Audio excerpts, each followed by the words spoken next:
You're listening to Musings with Morales, brought to you by Dialysis Education Services. Welcome to the podcast, everyone. Thanks for waiting for us, guys. Got a really exciting group of men here tonight. We were chatting a little bit before we got started here, and we're looking for commonalities. I think there's a lot. I'm just going to introduce by first name really quickly. Marc, Walid, and we got Justin walking in a few minutes. I think we were looking for those commonalities, and Walid, you came in and said, are you the fighter? Yeah, I think the first thing, first of all, I would like to say hi to everyone who's watching us. It's an honor to be here, and it's actually a blessing to know Marc, Michael, and everyone. Likewise. So, thank you. So, the first thing I heard about Marc from you was that he's a fighter. You guys have so much in common. And when I hear someone that has a lot in common with me, like me, I always would love to meet them, and I always want to know how their journey was. On top of that, I heard that he have already gotten a transplant, so I'm here to get to know that story and to get all my questions answered. And You're going to interview him, huh? But, Justin, what's up, man? How you been? Nice, good. What's up, man? How you doing, brother? Good. Justin, Walid, Marc. Nice to meet you. Pleasure. This is all live. I can't believe it. We're all meeting for the first time right now. This is amazing. It's great. Been wanting this thing to happen. Like, I've been messaging you guys, and Justin, just to catch you up, it was like Walid asked Marc when he came in, "Are you the fighter?" And Marc said something along the lines, "Yeah, I've been fighting kidney disease, but we're all fighters here, right?" Of course, in one way or another. Yeah. So thanks for coming to the podcast, guys. Justin, Pham, Walid Hamdard. Did I say that last name correctly? Yes. All right, perfectly. And then Marc Coronel. Let's dive in. So commonalities, besides being just like some of the coolest people that I've ran across in a long time. I mean, the stories that you've told me, the passion that I see for kidney awareness and sharing stories that can help people has been really inspiring to me.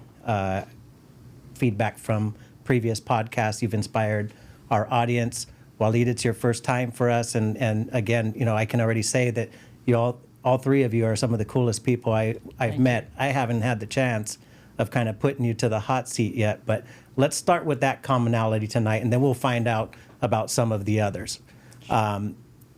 We have on this side of the table, I'm excluded from this, and I hope I stay excluded from knowing intimately the struggles of having kidney failure. Each of you have experienced these. Different causes, different ways of managing it, probably absolutely different journeys along the way, right? So knowing that that's the commonality here, I always think I've been taking care of people who have kidney failure for most of my adult life. And that came from knowing somebody who needed it in my personal life, a family member. And I never thought of that person, it was my uncle, as a dialysis patient. I never thought of him as like first thing anyways of having kidney failure. It was like, he takes me horseback riding and ATC riding, and like he's the head of his daughter's organization. It was like similar to Girl Scouts, and like he did all kinds of stuff. He built hot rods. He was a young man when he had kidney failure. He was, I believe, 22. So things kind of stopped for him, and as far as his aspirations career-wise, he really put them on pause. But he carried on with family stuff, right? So I think about when I meet people who have kidney failure, I say, like, how did you get here? Who are you? And how do you continue to be who you are?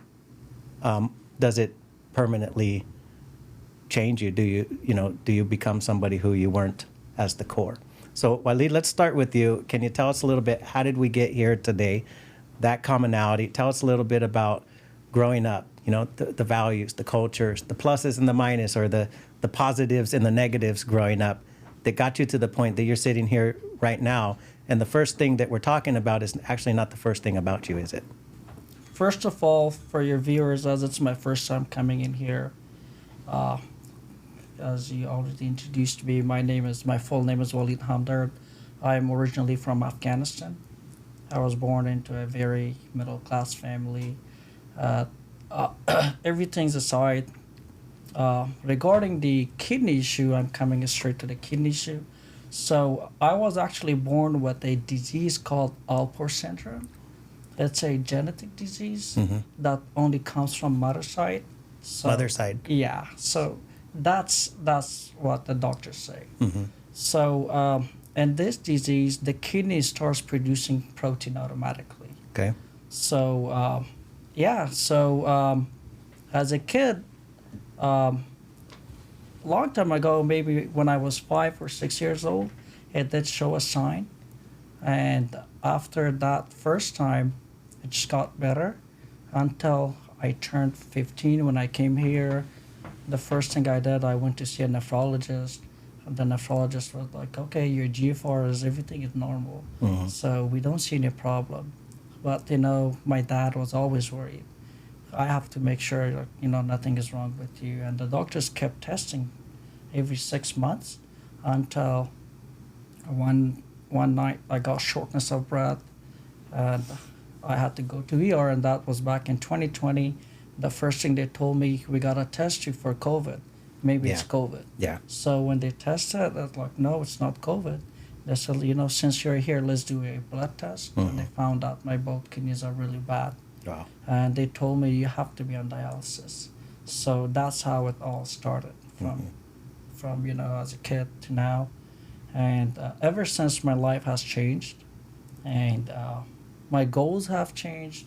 For now, my goal is to survive and just, that's the goal for now. As I'm waiting to get a transplant, I got a live donor.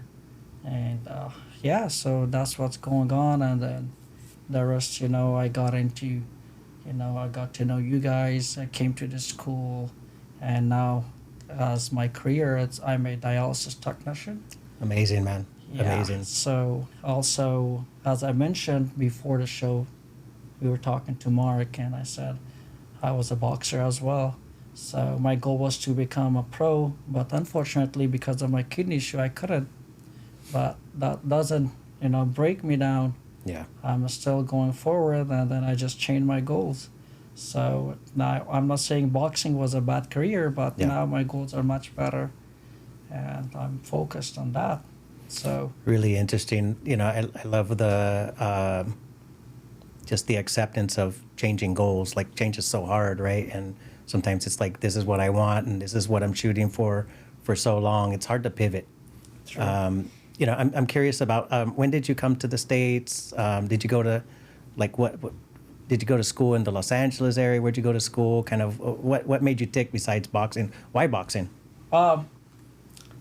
My dad always used to, work out, not specifically boxing, but, running and all that. And he used to take me with that. So as a kid, my dad's best friend, they own boxing clubs, and I've been to their gym as a kid a lot of times. So that's how I got inspired. And over here in Los Angeles, I heard about Wild Card, how they're popular. Yep. It was my goal, like, hey, I gotta go to that gym since I'm very close to this gym.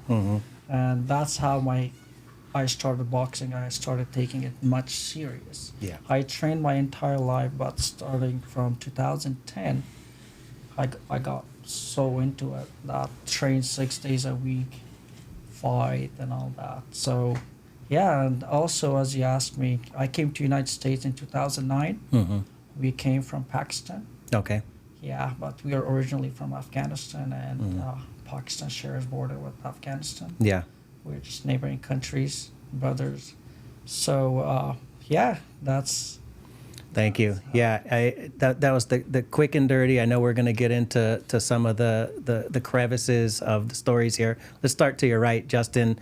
Welcome back, man. How's everything been? I know you've had some recent projects that you've been working on, and I've seen you flashing some jewels on your social media. So what's going on, man? Yeah, what's crazy is obviously it's really nice to meet you guys. I know we've been in the group chats for a little bit, so it's kind of really cool to, even though I can't play, I was like thinking, oh wow, it's kind of like, it's like almost like a celebrity. I was like, oh dang, these guys are here, and The last time I was here, I was by myself, so it was cool to really just have a one-on-one and just talk about my story. Yep. So I'm really excited to really get to know everyone here. And yeah, kidney failure's changed me a lot. I think for me, I'm always learning. I'm learning about myself. I feel like this disease kind of really gives us new goals, new plans in life too.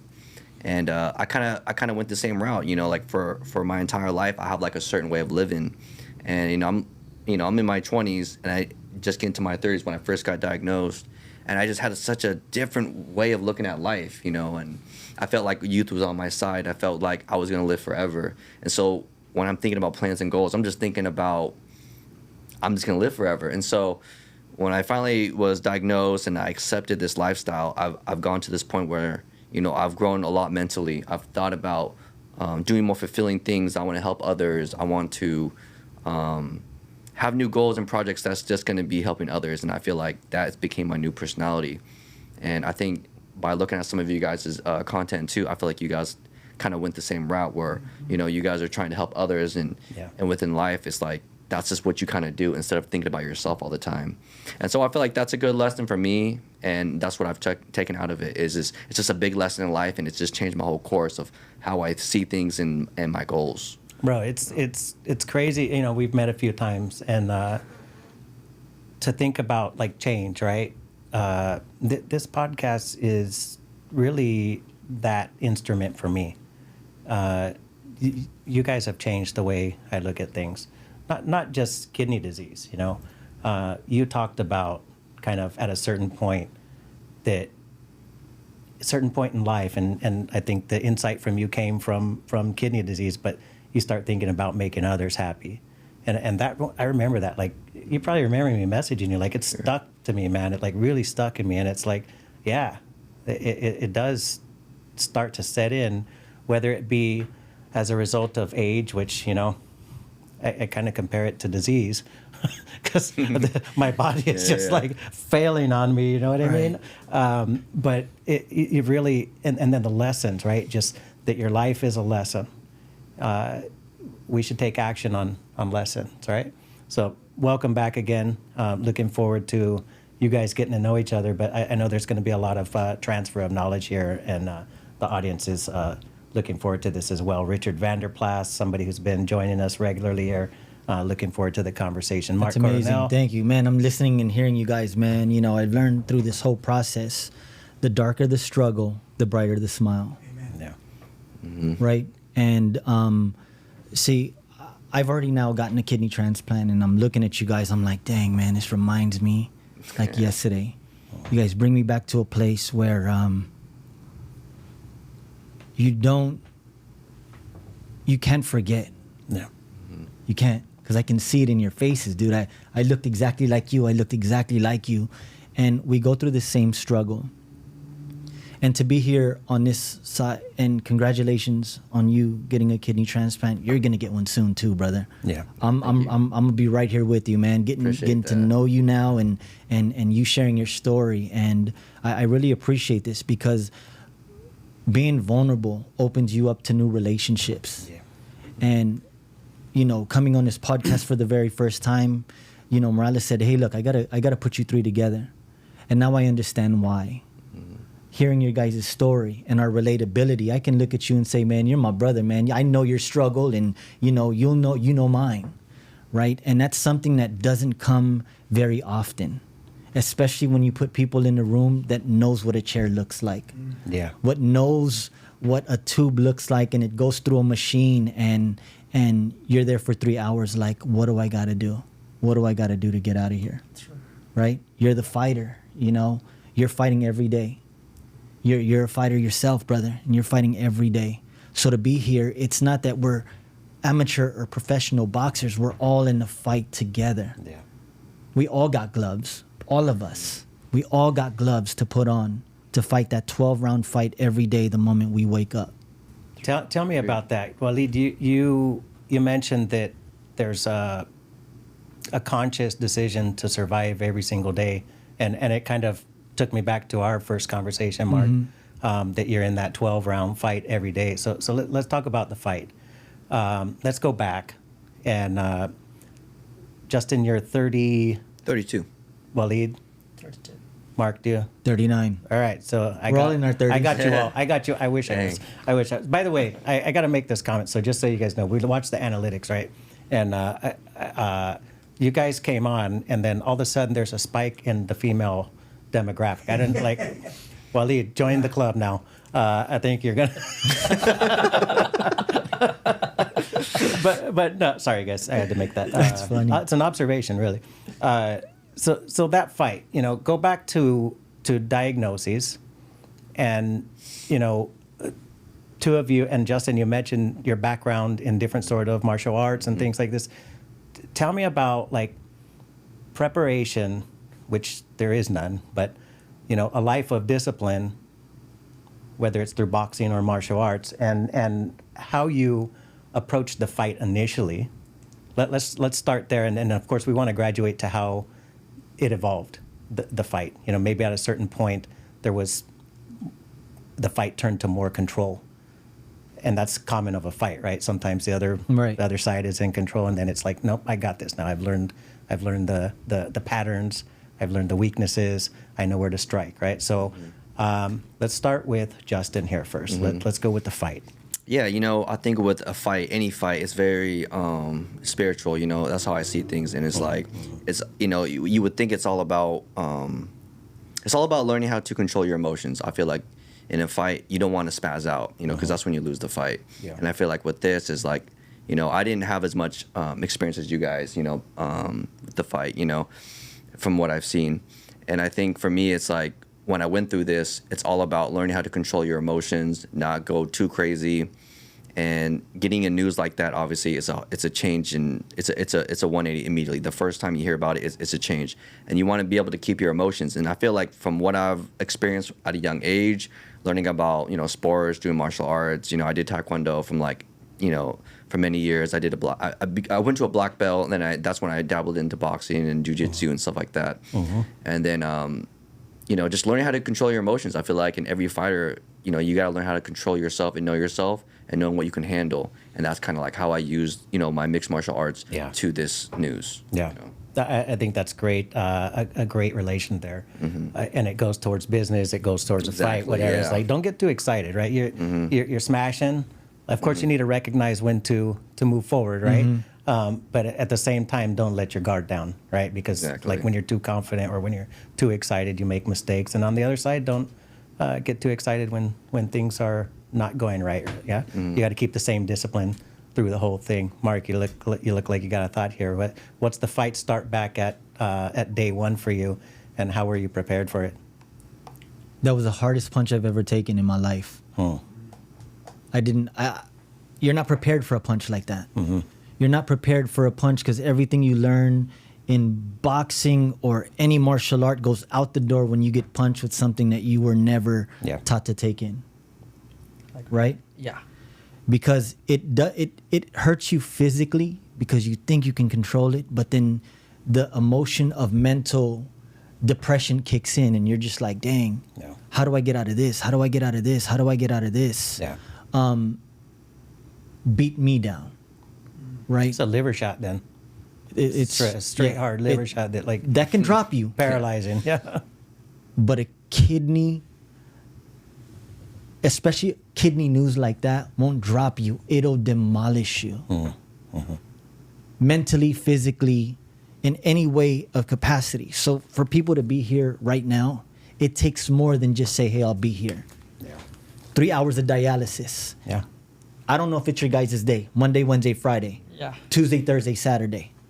4 to 7. 7 to 9. 7 to 11. Yeah. So that's a fight in itself. Agreed. The fight in itself. And when you're first diagnosed, you go into a whole new training regimen. Your morning run becomes waking up and taking a specific pill or getting on that scale to see if I can cut weight. Cutting weight is easy now, huh? Yeah.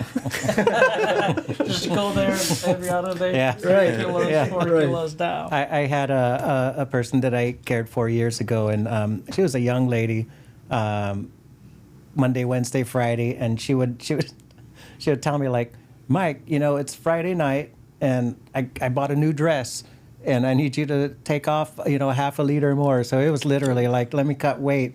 She wanted to go out, go dancing and stuff like this. And it was like, let me check with the nurse. But, Walid, same question. Let's start at the fight day number 1, 2020, right? Yeah. So the first time, as I said, I was hospitalized for shortness of breath. It's actually something heartbreaking because your world changes, everything changes. Yeah. And basically, kidney is one of the most important part of your body. Yeah. So Absolutely. if it stops working and you don't know about it, you can die. Yeah. So when I found out and they told me to be on dialysis, I was like, no, I'll find the best nephrologist. I found the best of the best, but something that God has planned for you, no one can change it. Yeah. So it happens. And I had to train my brain to accept the reality. And I have to live with discipline. I have to know what can make it worse. So it's not something that only affected me. It's actually with me, it affected my entire family. Yeah. Right. My parents, my wife, Yeah. my sister, my brothers. Everyone was, even until today, Yeah. they can't see me. One of the reasons why I do hemo at a center is because my family, they can't see me with the pipes, blood and everything. It hurts them too much. Yeah. Oh, So I don't want them to go through all of that. So that's one of the main reasons. So Wow. on top of that, it's something that, we should never ever give up. We have to accept the reality. As a Muslim, we believe whatever happens, it happens for a good reason. It's a blessing from God. So this kidney failure, I'm taking it as a blessing. That's what it kind of boosts my energy. And you will find a lot of people on the way that tell you like, oh, I feel bad for this guy at this age. It's all just negative Yeah. thoughts. Yeah. That's Let me what I add to believe. that. God gives his strongest warriors battles they can handle, Exactly. because you are the vessel to give people hope and inspiration. Sure. Yeah. We were chosen for a reason, brother. It's a test. I'm telling you, it's a test that we will overcome and get through. Exactly. I will as so now I have accepted this reality. I am just so strict on my diet. If I go a little back, I had to hide this from my entire family. The only one person that knew about it was my wife. And then later on, I decided to tell my brothers.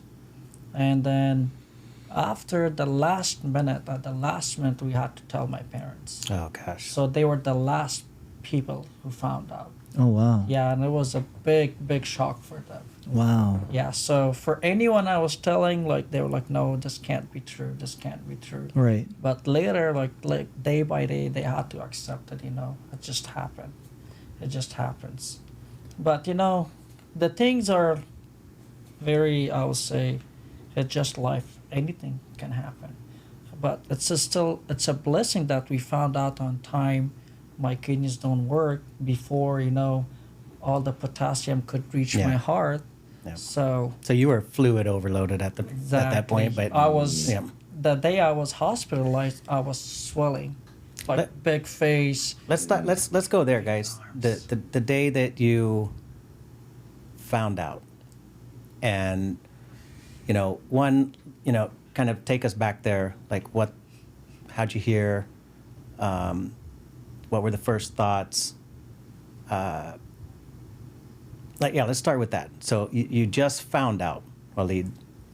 You were hospitalized. You mentioned that So it was massive change, of course. Like, what am I going to do? What did you have planned for that week? And I'm curious about that, because I'll be honest with you. Sometimes I think about fuck, I can't have a heart attack today because I got shit to do. I got something to do that's really important. Like, I'm serious. I think that way. Like, it's too inconvenient to have something happen today, right? And I'm getting older, so it's really it's on my mind a lot. You know what I mean? That's interesting. I never heard anyone really kind of go through life like that. Well, oh man, But that makes sense. Yeah, for sure. yeah, it's like, well, and for me, it's the responsibilities. I have a large family that I play a big role in taking care of them, not just the immediate, but peripheral. Extended. Yeah. So what did you have planned that week? And were you thinking about that, or were you just thinking about right now? Hey, my kidneys failed, and like, I gotta Actually, live. we Muslims we have Eid like 2 holidays. One we have like the holy month of Ramadan. We fast for the entire month, and then the last 3 days, we have celebration. It's called Eid. And then 3 months after that, we have the big Eid. So it was actually our second day of the big Eid. Oh wow. That we had celebrations going on, and then so that day I started swelling, and I was like really big. And next day I started throwing up constantly. Constantly, I was like, okay, I think it's the time. Looks like, because I knew the kidneys are bad. Yeah. I Yeah. was like, we went to the hospital. I could not feel anything below my waist. Oh wow. Yeah, because the potassium was too high. Oh gosh. It was too high. So numbness. So the first thing they did, they gave me a lot of medications to bring down. I had to use the bathroom. Yeah, like a Bring K-Xylate that. or something like this. Yeah. So I had to drink a lot of stuff to bring down the potassium. Yeah. And then my doctor came himself. He said, okay, we got to put you on dialysis. I said, yeah, that's fine. So at that moment, I was actually ready for this Okay. mentally, because I had accepted. You knew what was. Yeah. I knew this day's going to come, and that was the day I said, okay, let's do it. So the first day when they put the catheter in, my doctor told them to, you have to go through and then bring it back Yeah. out of the chest. Yep. They didn't do that. They had went- it hanging outside. Okay. And every time I would drink something, So it was coming blood out of would your come neck. out. Yeah. Okay. Yeah. Blood would come out. Really? Yeah. Oh wow. From the exit site. Exactly. Oh, Yeah. gosh. So the first night, it was COVID time. They were not letting anyone come in. I think, something. I was alone. No one from my family. The pain was so worse out there that I was just like ready to die. That's how the pain was. Intolerable, huh? Yeah, it was the worst pain I had ever experienced in my life. And I could die any moment. But luckily God helped me and blessed me, and then today I'm here. Yep. And at the situation where I would see myself in the camera, like, I'm not gonna survive. But things are different now. So that made my core a lot more stronger. Yeah. That made me know the value of life. That taught me a lot of things. Like, hey, you cannot trust your life. That's crazy. Isn't it interesting how Yes. you don't know the value of life till you fight for your life? Exactly. It's crazy, ain't Take it? everything for granted until you Hey, it's lose it. kind of the same for a lot of things, not just life, right? People, jobs, people don't appreciate them until they lose them, right? I mean, I can think across so many things, and those two come out really strongly to me. It's like the people that we have in our lives, the jobs that we, may hold, and how much stewardship we put into them. Because a lot of people are just there like, yeah, I'm here from 9 to 5, so I did it, right? No, that's not how Right. employers think, anyways, right? Right. No. Right. How about you, Mark? Sorry, I'm so, dude. Thanks, Looks man. like you got kind you of off sucked me guard. in there. No, I'm good. But I'm just so appreciative of you sharing that, because it's like our movies, right? Like, yeah. I'm pretty sure you went through something very similar, man. Yeah. I think a lot of our stories, when he talks about, very, very well put as well, because I was like, dang, man, I remember that moment. I remember that moment. Dang, that happened too when they put the catheter. that was exactly the storybook. I as think far there's as a- That's feelings, what the emotion. it's all the common things. That, Yeah. Right. There's Yeah. a standard on how they do procedures with dialysis or putting in a catheter, right?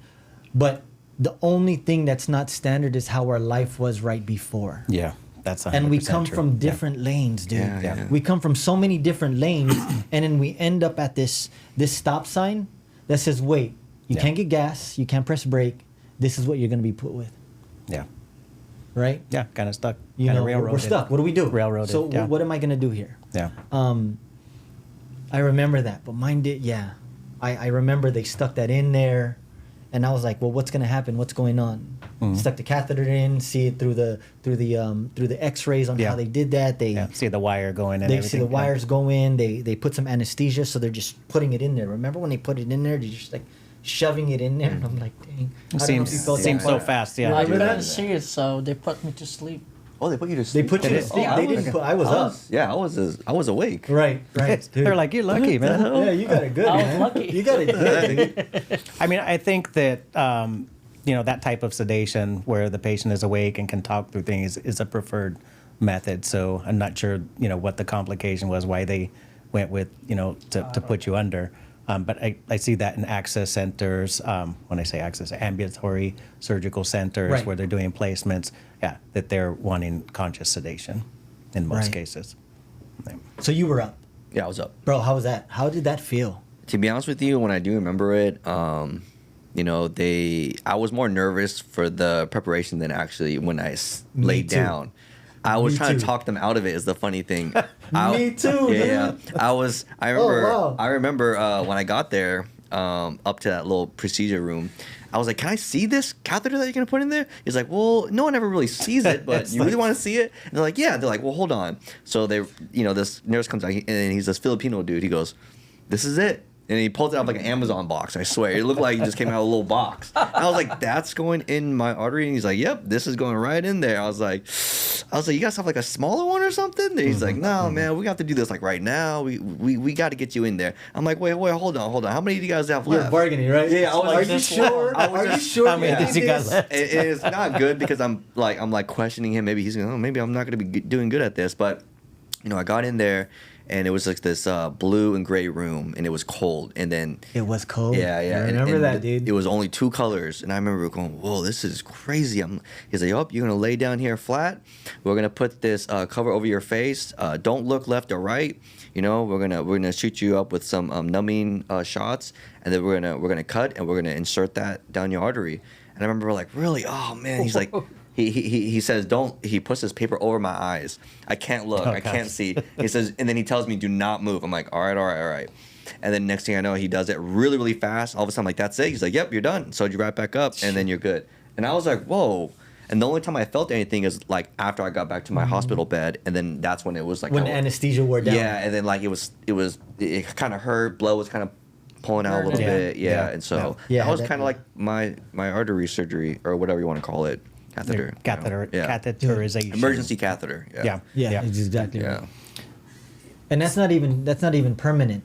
Yeah, a they're temporary temporary thing. catheters. It's temporary, yeah. I mean, ideally, the catheter shouldn't be in for any longer than 90 days. Right. It's like a semi-predictor of mortality because of the possibilities of infection. And then if you ever need like a graft or a fistula in your arm, depending on where they place the catheters, it could cause complications with further accesses. So typically when somebody goes in, which, I can only imagine the chaos inside of one's head and how difficult it is to hear things, when they're trying to say, hey, we need you to actually make an appointment to get a fistula or a graft or something like this. And it's like, well, I'm still like trying to get used to like this thing, or Right. I'm still trying to get used to coming in every Monday, Wednesday, or Friday or something like this.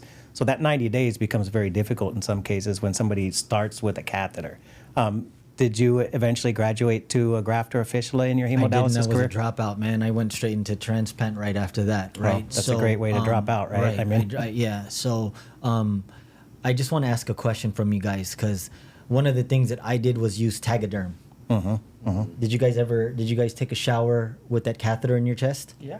Use Tegaderm, or how did you wrap your My doctor suggested me it was I wouldn't call it a Band-Aid. It was more like a plastic tape. Yeah, that yeah, was the Tegaderm. waterproof. Yeah. Tegaderm? Yeah. Yeah. Yeah, I think that's what it's called. So I would cover it with that. I Where you even would used to peel it, swim. put it on, tape Yeah. it up, come around. Exactly, square, but Yeah. yeah. So Exactly. Comes about this big, 40 by 40s. I believe it was 40 by 40. They have a lot of sizes. Yeah. Yeah. I know. I messed up and I got the smaller version. So I would put two. Oh wow. You would make it work, right? Yeah, That one I was would try to make it work, man. I mean, it was tough. I mean, it's interesting to hear that because, on the clinical provider side, we quite often say like, no showers, right? And it never works, right? Like somebody's always gonna do like overhead. They're gonna figure it out, right? Whether it's Tegaderm or like I've seen people like in nursing homes. Oh my God, just some horror stories about the way that they decide that they're going to cover up a catheter and go ahead and give patients So overhead, just imagine overhead this. baths. Imagine you get that into your chest, and they tell you can't take a shower for 3 months. Yeah, yeah. That's tough. I got to take 3 showers a day, guys. So You know, like that's me. It's really, really hard. And then you have the dialysis smells, right? The Yep. in-center smells. I Right. mean, Yep. there's a specifics. It's not like Yeah. you'll know that smell, especially as patients. We know that smell so well, man. Yep. It's not, you'll go in there and you're just like, dang. I mean, you know, I find that like I got oblivious to the smell of a dialysis center when I was out there working every day in one.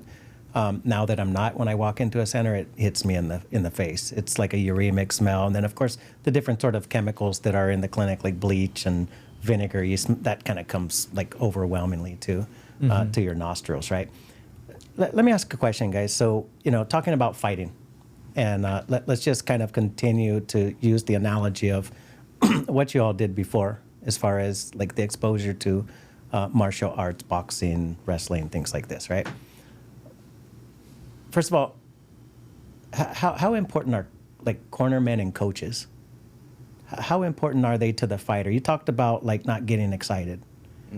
You talked about the hardest punch ever, and like you know, like what I think about when I think about the hardest punch ever, or you know, something that really rocked me is like I broke posture. Like I'm in a place now where I'm even more vulnerable to get smacked again, right? So how important is it when you have those hits, when you have those experiences, when you're coming back to the corner down, like you've got your ass kicked in some cases, how important is the corner man, the coach? And then let's you know, go ahead and take that over into the fight that you're fighting today. I would say for a fighter, the success is basically the main person is the coach. And you gotta listen to the coach. If you don't listen to the coach, you don't have any directions, instructions, you'll lose easily. So every time you come to your corner, your coach is the one who observes the other fighter. They're your They eyes and see your their ears. weak points, everything. So you gotta listen to them. And then my coach was like, "Hey, son." His right side is. What do he call you? He call you son? Yeah, he would call me son, and he would call me buddy. When he was mad, he would like call me a lot of things. That's important though, right? Yeah. So he would like the right side is Shock weak. language. Shock language, they call it, right? Yeah. He would like the right side is weak. Go on to his right or the left. Use your jabs. So I had to listen. Like, no, don't do your own thing. Just listen to me. So I don't Just think your listen coach to ever me. wants to give you bad information, right? They're like they're will your never- advocate, right? Exactly. They want you to win. They're They giving want you to advice so you win. Exactly. Yeah? Yeah. Yeah. That's their goal. 100%. Yeah. Yeah. So. I mean, do we 100%. kind of sum up the coaching side of it maybe? How does that come over into Mark, you talked to us the last time we met about 15 nephrologists. You have a personality that you want to make sure that your fight style meets with your coach, Of course. right? Yeah. If it doesn't sync, you'll know Yeah. because you're not susceptible. You don't take in the information very well. Yeah. You don't feel maybe they don't have your back, or how was I able to get punched like that, and he wasn't able to tell me that back out of my corner, right? You're talking about a square box. I'll be in there to perform. We give our 100%, but you also have to meet us halfway to do that as well, Yeah. right? Yeah. That's true. Because this fight, analogy boxing, reality kidney failure. Yeah. Your team, cornermen, your head coach, your strength and conditioning trainer are the most valuable assets you got on your corner. Because we're going in there, and in a fight, there's vulnerability. You can die Yeah. going in there. Have brain damage, internal bleeding to the head, broken hand, which is the same things with kidney failure, anemia, taking liquid, 3 kilos, 4 kilos, getting those cramps. Yeah. If we do not have our right cornerman right next to us. True. Glad you kind of took it to the whole clinical end and taking fluid. So we had a question a while back. Is just, you know, as don't know, for caregivers or, care partners, the folks that are professionals. Walid, we're going to hear your story a little bit, like kind of how now you're wearing both sides of the cap, right? But what can those folks as cornermen, as coaches, what can they do to get better? And I'll just highlight one thing you've already identified to us is that we got to be the right fit. I like to think about that as being, enough neutral to where I can, sit down at any table, but at the same time, like I got to be worldly enough, like study people, so that I can have some understanding a little bit about, culture. Walid, you've shared a little bit with us so far, but I want to be sensitive to those type of uniquenesses in my patients. And I asked a question not long ago of one of our peritoneal dialysis nurses we interviewed is enough being done on that angle to actually customize and personalize towards exactly what you said, the matching up. Does my coaching style, does my provision of care style match up with the quality of your life? Justin, how important have the people in the corner, who have you involved from a care team perspective? Yeah, you put it a good way. I think when you your nephrologist, your nurse is your cornerman when you kind of put the analogy together. And I've been through. It's funny, at my clinic, I've been through 2 primary nurses. They're kind of keep on changing it, and I didn't like that because you get used to, a person, and then so you have to kind of, I guess it's kind of similar to the fight game. When you get like a new instructor, you get a new coach, you gotta have to really learn how to kind of mesh together. And I did that in the very beginning. I had, and it's crazy. Actually, just recently, they changed my whole nephrology team again. Oh, wow. And so then you're constantly trying to get, it's like a fight game. It's like you're constantly trying to get used to this new team, your new coach, your new cornerman. And I get used to the one person, then I have to get used to another person. So I'm actually dealing with that right now. So that's kind of cool that we're talking about it. And I guess I just have to give it time and I have to really get used to it. And different styles too. It's crazy because I had a woman nephrologist, then now I have a man nephrologist, and so their styles is completely different. It's funny. The female nephrologist was more giving. She was more chill with me. She was more like letting me do what I want. She let me do 8 hours and less fluid. And she said, okay, if you feel like it. But the male one, this guy right here that I have now, is very strict. He's putting me on 10 hours. He's putting me on more fluid. He's doubling down on the blood medicine, the high blood pressure. And I do like that. At first, it was kind of a struggle. It made me feel like, oh, now I don't have control of my medical now. This guy's just changed everything up and taking over. But as I'm thinking about it, and my numbers are getting a little bit better, my blood pressure kind of shot down a little bit. I'm starting to, I'm like learning to really let this guy take the lead and really listening to him instead of me taking course, which I actually have no experience, in this. So I think just me letting this person take over and using his experience and giving it to me, is a good learning curve. And so I'm dealing with that right now. Actually, that's tough. I mean, it sounds tough to go through a fight of your own with the need for advocacy or coaching or the second set of eyes and ears, right? And it being something that you maybe feel doesn't match up. You're in a period of transition, a period of acceptance with this person. You're seeing some outcomes now, right? And it kind of goes into that trust, like how important are the coach? Man, it's got to be the right. It's got to be the right person, right? Outcome is ultimately what everybody is looking for, but you got to live the life, right? And I mean, hours matter. I've worked a lot in hemodialysis, and you mentioned 3 hours as a treatment time. It could be 3:15, 3:30, 3:45, 4, and I've mainly seen when somebody hears like, hey, Dr. So-and-so looked at your blood work, and they said that they're going to actually add on another 15, 30 minutes. Like, I've always seen the person on the other end say, like, oh, no, I got shit to do, basically. Right. Like, I got to be home at this time, or I got to be at, here at this time. And, yeah, man, that's probably there is a lot of stuff that you got to work around. Like I said, like, my thought of if I had a heart attack is, like, I got stuff to do, right? Well, I got 3 hours because I got stuff to do. If that's my train of thought, adding another half hour can really be painful, yeah? So any experiences with kind of resisting those changes, knowing maybe you should be trusting this person, or maybe they've already earned the trust and you're like, nope, not going to happen, not going to do this?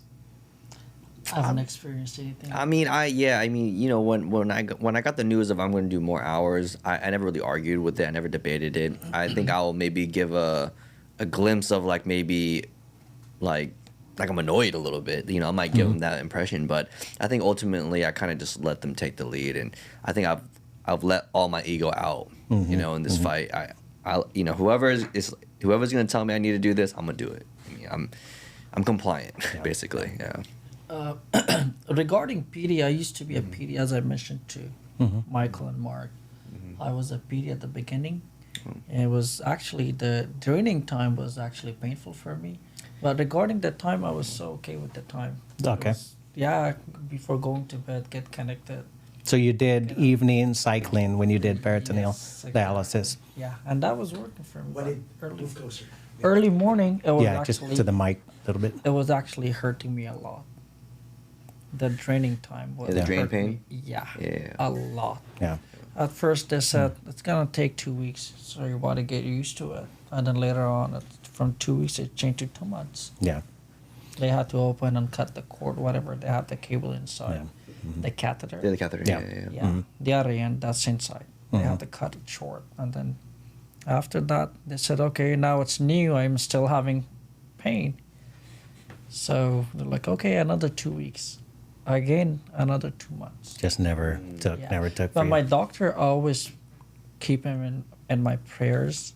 He was so smart. He never removed the catheter. Oh, so you were able to just move right back to Oh, yeah, So I Did had you the catheter on always. Yeah. So he said, you know what? Let's one just less go back." procedure, right? Yeah.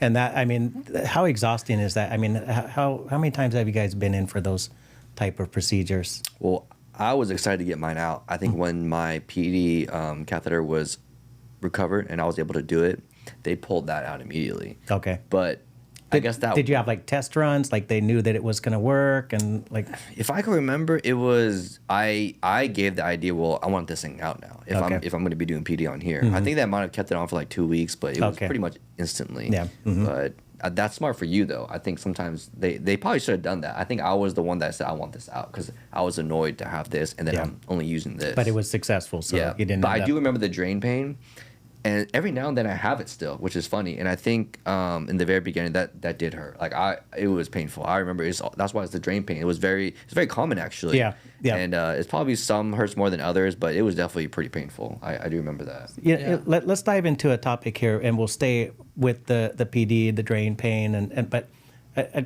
all of you, I've talked with you enough to know that at a certain point, and maybe it was kind of up front with that fighter attitude, but you really took things into your own hands. I should say you were empowered through learning by taking certain aspects of your care into your hands. Peritoneal dialysis is one of those things. It's like if you were on hemodialysis, Justin, you shared with us. I was on it, yeah, for You're on 6 hemo. months. Why did you move over to peritoneal? Well, I was already, when I was in the hospital, they already gave me the choice to be on it. So when I was in the hospital the first time, they put their emergency catheter, but then they also gave me a surgery to put the PD. So when I was in there, I already kind of chose that. Yeah. Sorry, so that was your doctor's suggestion, or Yeah, the hospital? did Well, so they were basically asking what my lifestyle was and how I lived, and Yeah. they gave me this idea of maybe if I should do PD because it seems like you're a busy guy, you like to be out there. Maybe you don't want to have hemo to kind of stop you from doing what you're doing. And so they said if you do PD, you will have everything on your own time. And that's why I chose it. Yeah. You know, so but yeah, I remember that it was kind of like the lifestyle that you had. Yeah. It was more conducive. But I mean, let's kind of think about when you were in the center. And I remember one of your things you told us is like there was some really cool jokes and stuff like this from some texts. You had like some funny jokesters around, some right? funny Filipino guys in there. they're always so sexual. like you know what it is? It's like them Filipino. They got dirty jokes? Maybe Paco's like that, but like They got dirty jokes. Like every time I got in there, they're always Paco's very yeah. very innocent, I promise. because I was Like, the no only dirty young jokes. guy in there, you know, and they're always throwing like, "Oh, where's your girls? Where's your girlfriend, man? Well, show me the girls and stuff. Is this what the girls do?" I'm like, "Whoa!" They were just so funny, and that's It's what so I remember. They were just two funny Filipino dudes, and they were kind of older, probably like 40s, 50s, and everyone was old, so I think they just thought I was just, you know. I mean, let's go there for a second. What's it like in the clinic, guys? Like, Yeah. what's your guys' experience in the clinic when somebody like a technician, a nurse is taking care of you, right? Or participating in your care? Like, tell me about those experiences. Tell me about when you were sitting in a center, how much did you interact with your own care? How much did you participate in your own care at that time while you were sitting in that center? So setting up machines, cleaning your access, watching your arm before you go to the catheter, right? You had a catheter. Catheter and fistula. Okay. And then catheter. So all these sort of things, like how much did you participate in your care and what was it like in the center? Mark? What was it like in center? Yeah. I mean, everyone in my center was Filipino. Every single one. That's almost everyone. Yes. Yeah. Yes. Universal, right? So Universal. I mean, it was really, really interesting because that's where I'm Filipino, and he tells dirty jokes. Yeah. And sexy jokes. right, right. So you know, when I was in there, there's a routine. They put the blue paper underneath. They clean it. They drain it. Then they stick you in, and then it goes through the thing, right? A lot of the times I would try to talk to them, but would be so vulnerable that I just wanted a response. Hey man, how's it going? Just so I can pass by that 2 minutes of like, dang man, this is what 3 hours is gonna look like right now. This is my next 3 hours, and this is what it's gonna look like, because it became so routine. I knew Monday, Wednesday, Friday. There was that blue paper. We got to do our weigh-ins. Hey Mark, how much do you want to pull out today? Beep beep beep beep. You know, I knew my dry weight at that point. Hey, right? what kind of machine is that? It was like a microwave? It was like a microwave. beep, beep, beep. Enter, and it just starts flowing. But you get to know your dry weight. Yeah. Have you guys witnessed the cramps? Yeah, a lot. Yeah. Let's talk about Justin was like, Wait, all right. How are the cramps for you guys? So the first time ever I had a cramp, at that time I had the catheter on, and they went a lot more than the actual water removal weight. So the first cramp I had it on my Calves. Yes, the calves. calves, man. The calves are painful, aren't they? It's like you can't even move. Yeah, two And it starts- technicians running. so tell me, you guys were all athletes. Did you have a cramp before you ever had Not like that. dialysis? Okay, Those I are want to different- understand that. Tell me about it. Because I've had cramps. I've never cried from one, but I've taken care of people like big ass like convicts and Okay, tough, so you know tough how a people that cramp cried would go with their cramp. in with your muscle, right? This thing would wave. Imagine throwing a rock in a lake. Exactly, it waves. You throw a rock in a lake. Once it hits, it does this. Yeah. The ripple effect. The ripple effect. It's the same way the muscle moves. I've never seen that. It would possibly pulse, but it wouldn't wave Yeah. like that. Yeah. Right? Yeah, and then the serious thing is that the pain at the moment is really worse, and then after the pain is gone, it's not gone. I mean, the cramp is gone. For the next 2 to 3 days, sometimes for the entire week, your foot is sore. Oh, yeah, Just that's sore. true. Yeah. It's Like just gout. sore. Like have you guys ever Like- got gout? Ugh. The gout. Oh, gout. Yeah, oh, not me. Gout, you feel pseudo like you gout. broke your gout or ankle? pseudo gout. So what did you have? Like uric acid? Yeah. Or yes. or I felt calcium like I phosphorus? broke my ankle Okay. Yeah. when I had I was using crutches. Yeah. Which is not uncommon for Filipino either, right? It doesn't matter whether you're on dialysis or Dialysis not. or If you go to a right. Filipino party, somebody walks away limping, right, Paco? Right. Gout. For sure.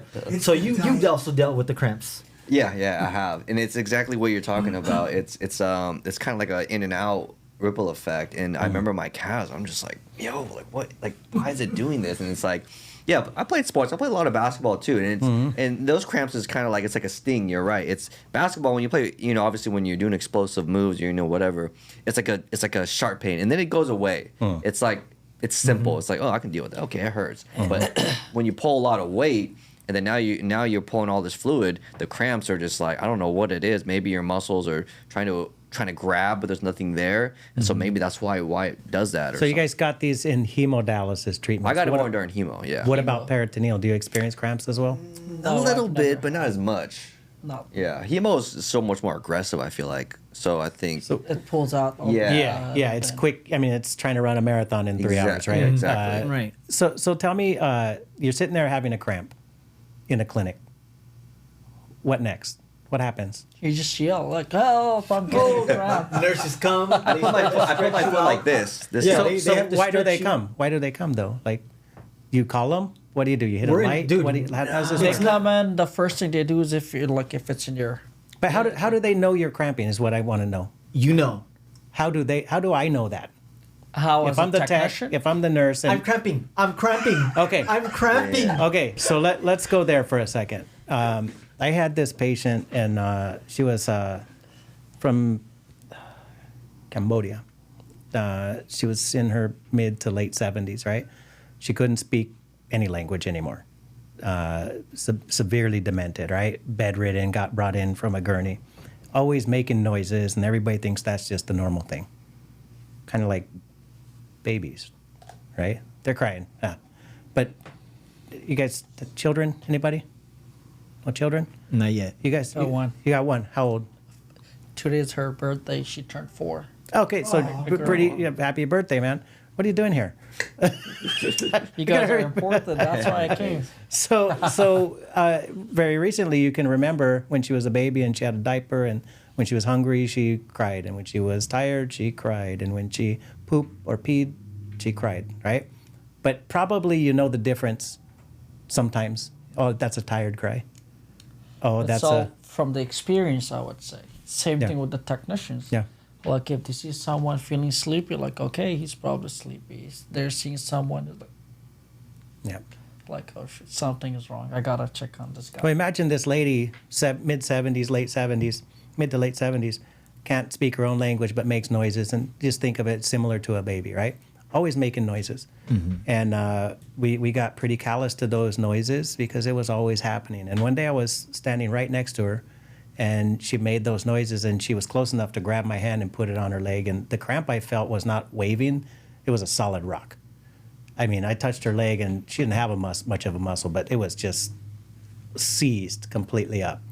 And it made me think that day, like, how many people don't go like, hey, I'm cramping. Like, they're sitting there, and you got to look in their eyes, right? You got to look at the grimaces. You've been sitting in those centers before. Can everybody speak up? Can everybody advocate for themselves?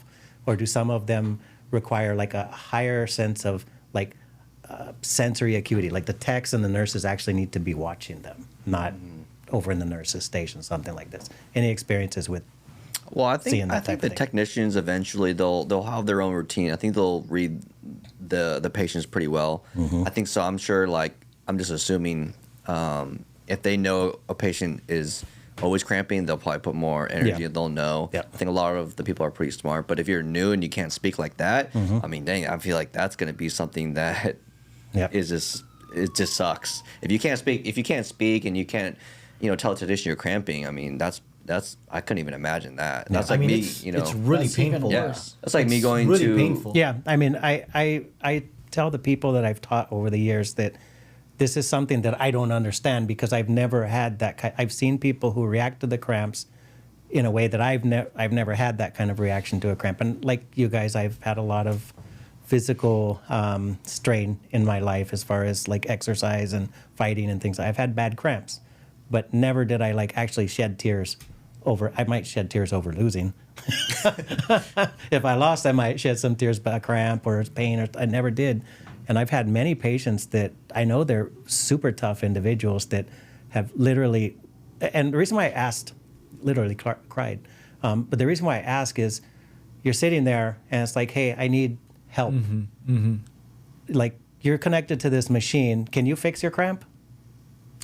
I think the best thing a tech can do is first of all they have to stop the UF goal. So you got to think about how much fluid they're removing. Yeah. right? Exactly. Mm-hmm. Or if they're still getting that cramp, they should give them a little bit saline. So some volume replacement for what has been taken out so Exactly. aggressively, right? Right. Can you do that yourself if you're sitting on that machine? No. We're literally sitting on a machine where we would have to call Yeah. someone to help us with anything, Yeah. right?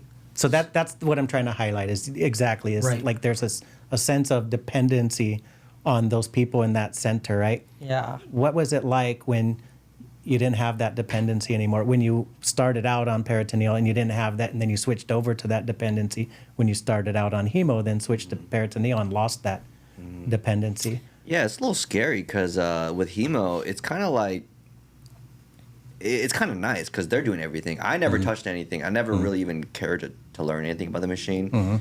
I let the nurses handle that, and I think that was kind of luxury to me. Yeah. Because when you do PD, you're accountable for everything that you do. Yep. And that is a little nerve-wracking at first. I'm sure you remember that.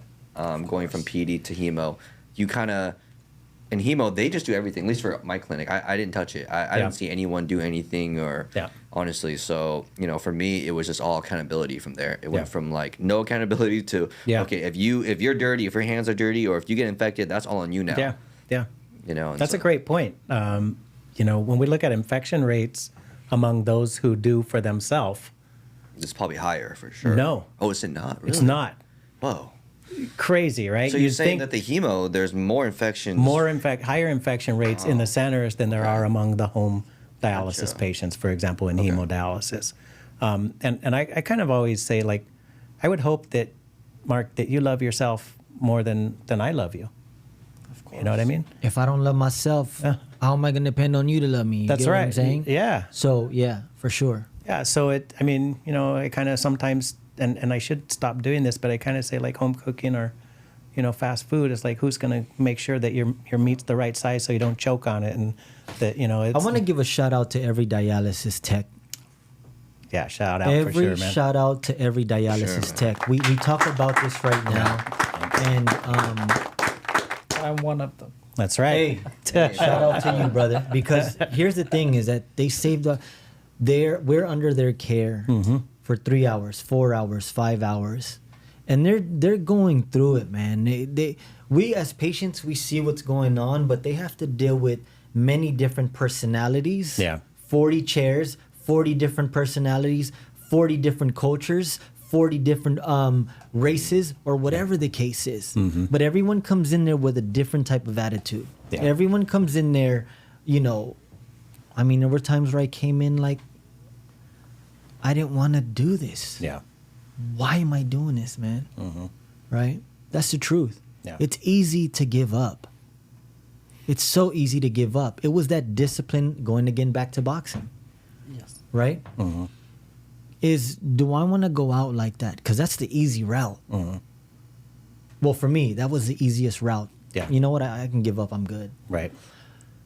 But I knew I had to fight for something. And I know you guys all have a why here because you're here. Well, let's hit it. You're here. Your why is why you're here. You want to make and be that change for those who can't get the opportunity to be here today. Yeah. Someone's going to be listening today and say, damn, I'm inspired. 32, 32, 39. Home hemo, peritoneal, and a dialysis tech, and someone who got a kidney transplant. This is inspiration here. Does that make sense? Yeah. We are inspiring those who are probably sitting on a dialysis chair right now saying that's going to be me one day. Because if I was on the chair, I'd be listening all hands on deck. Yeah. Mark, you pointed out something, and I think it's a perfect segue to learning a little bit about insight. You've sat in the chair, Walid. You've had the treatments performing self-care with peritoneal dialysis. Now you're wearing this other hat where you are providing the care. Has that changed your insight on your own care? Is it a lent any benefit or caused any challenges in delivering care? So, ever since I've been a technician, one thing I can tell you guys for sure, it has brought down the amount of cramps I was getting. Second thing, all the things that we studied here at your school, that kind of opened me up more into like the insights, like what actually kidneys, how they work, how they, everything, the diet, what's bad. My blood test results have changed super. It was like, I'm not saying they were like super, super bad. Yeah. But now they're a lot better. That's They're pretty actually awesome. So it's perfect. Your blood results? improved your own Yeah, care. my potassium is between 3.5 to 5.1. My phosphorus, everything is normal now. Before, every Wednesday, my doctor comes in. Okay, you gotta stop eating things that have high potassium. I wouldn't take him anything serious. Yeah. Like, I'm not saying like I was not taking. I was like, you know what? It's just a little bit. I'll take it. Just a little bit. I'll eat. Yeah, yeah. Just a little bit. It's just a little bit. That's what I But said on you my don't the last realize podcast. Yeah. your kidney. Yeah. You don't have any kidney. That little bit. Yeah, it could be devastating, And right? I was like, I'm so serious about my life. It's just a little bit. So man, you It had a shouldn't little make bit of big room and you tried to difference. stretch it all out, huh? You used all the room. But see, that you little had. room Yeah. means this much to us. Yeah. We don't realize that. Exactly. Right? Yep. Are you guys on phosphorus pills? Yeah. We take those phosphorus pills daily. Yeah. I mean, we went through those. I mean, we get like, what did you guys get? Like 3 of these a month? These bottles? and Pill containers? bottles, 3 of them. Yeah, the Runvola? Renvela. Yeah, Yeah. Vela, I remember. Yeah, like I got this some in my big. pocket. Yeah, there you go. See, that's amazing. See, Yeah. and those have to always be with us, no matter what. Yeah, yeah, and with food, right? Always Taken with that's food. that's taken with food, right? Yeah. Exactly. Yeah. Because we'd start itching. Yeah, dude, That at nighttime, man. Sometimes it's hard to sleep. The itch. Oh man, actually, it was the worst thing. I mean, I still get it sometimes, and I get red marks all over. Yeah, tell us about that, because we've had, we hear from people that kind of present. Mark, you do a lot of presentations and kind of share your story with professionals and patients and everybody in between, right? I've heard some crazy comparisons of what this itching feels like, and again, I think, for years I've told people, like, I don't understand it, to tell you the truth. I can't understand it because one, I've never been. Here's the comparison I got, was it's like a fire ant. I've never been bit by a fire ant or a bullet ant or anything like that, so I don't know, but that sounds super painful. What was the itching like, or what is it like, Justin? Well, I've never been bitten by one of those ants either, but it's more of like an annoyance to me. It's sometimes I'll be up at night, all night, can't even sleep. And I'm just scratching my leg, I'm scratching my arm, scratching my back. And yes, there are times where I'm itching till I'm having bleeding marks and red marks. Okay. I try not to do that anymore now, Yeah. just because I know now I know why I'm doing this. Yeah. But I really try to put lotion on and really try to fight it. I'm a lot better at it now, because even last night actually I was like itching. I think I even have red marks. And then once I have the red marks, I really try to stop. Yeah. I put lotion on. I really try to forget about it. But before then, every night I was itching. Do you have waves of it, or is it like constant? I guess you can call it like a wave a little bit. It's like, you itch one spot, jumps over here. Yeah. And then jumps over here. So the best way for me to fight this thing was to just take a cold shower. It doesn't matter what time of the night it is. Just go take a cold shower. So that's what you do if It you're feels much better. hard to sleep during at night. You just jump in cold shower. Yeah. It's been a long time that I haven't had it, but when I had it, I used to just go take What a about shower. lotion? Would you lotion it up too? Or? No, I have never applied any type of lotion. I would just go take a shower. Just go take a shower. Yeah, I've heard things like, I think it's like an oatmeal bath or something like that. There's different types of baths that you can take to kind of soothe your skin, moisturize your skin in a healthy fashion. But yeah, I just can't imagine like having a consistent. I get like a heat rash sometimes, right? And like it just spoils everything. I'm like done. I can't focus when I'm itching, right? How about you, Mark? What was the itching like for you? Does it like interrupt your day, interrupt your focus and quality of life? I remember itching a lot. You know those people that just keep doing this? Yeah, yeah. I was one of those dudes, just because, in the beginning, for me to take phosphorus pills, it wasn't part of my daily routine yet. Okay. Right? So, well, why is my phosphorus levels going up? Or, Yeah, yeah. Well, now you got to take 2 Renvelas. Now you got to take 3 Renvelas, right? After every single, I mean, everything, anything I put in my mouth, Renvela, no matter what. So I had to make sure that when I ate, I would keep 3 in here, 3 in my pocket. If I ate, that would be it. Yeah. You know, making sure that my water intake.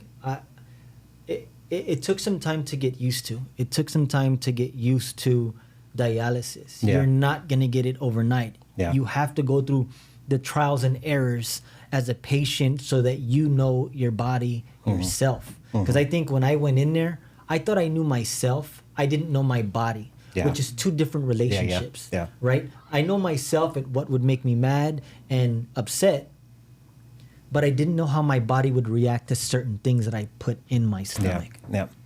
Right? So you, when your phosphorus was high, you would itch. When you got it under control, did it subside completely, or did it stay with you? Anybody? Regarding my binders, they always stay with me. I keep anywhere I go, I have them. So just to kind of point out the phosphorus issue, right? Like, what is it?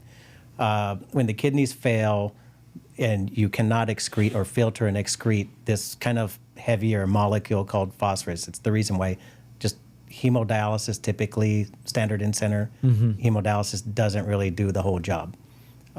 When people get like longer treatments, nocturnal dialysis treatments where they're like on extended periods of time, or extended durations for their treatment, sometimes they don't even need to take those binders. And I've seen on rare occasion where they're supplementing phosphorus. But most people don't have that nocturnal dialysis. They're not clearing massive amounts of phosphorus. And when you have high levels of phosphorus and high levels of calcium, they kind of stick together like a crystal. They precipitate, right? And that ends up sticking in all sort of soft tissues, which it's crystals, basically. Right. And they end up sticking in the skin. And that's what that aggravation is. So it's good to keep that consciousness about what I'm eating, how the phosphorus load of it. And then no matter what, you know that you got to take those binders, right? Yes. Yeah. But here's also another thing is you also get, okay, now we're including everything we just talked about dialysis. Not even talking about the headaches we get Yeah. of the dehydration, of Yeah. how we feel. Yeah. Oh, well, you look really tired. I mean, 3-4 hours a day in that chair where it really pulls. Yeah. Have you guys ever got that headache? Those Yeah. headaches? Those massive headaches? My headaches are mainly because of my blood pressure. Either if it High or low. drops Yeah. or it goes high, both ways. You Yeah. get that headache. Yeah. And then sometimes it stays for days. It doesn't go. There's like no medication can help me go through that pain. Well, what can you do to what's the level of control you have over that? Is there any level of control? Because we're talking about blood pressure. Regarding the level of control on the headaches, I'll say what I've accepted. I know there's no medication that can help it bring it down. So basically, I just try to avoid paying attention. I just try to, To the headache ignore or it. to the... Just ignore it. I have that heavy headache. I still go to work. Got I you. work. It's Oh, not man. regular, it's a throbbing headache. Right? Yeah.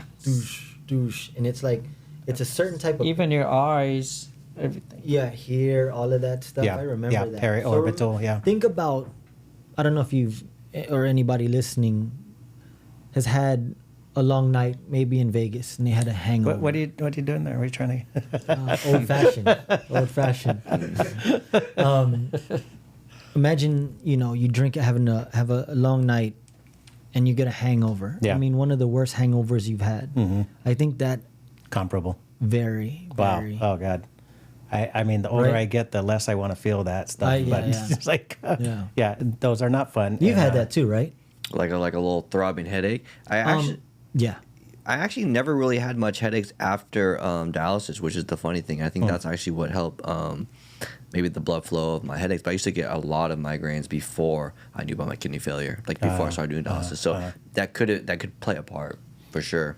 I mean, just to address Walid's mention of the high and low blood pressure, right?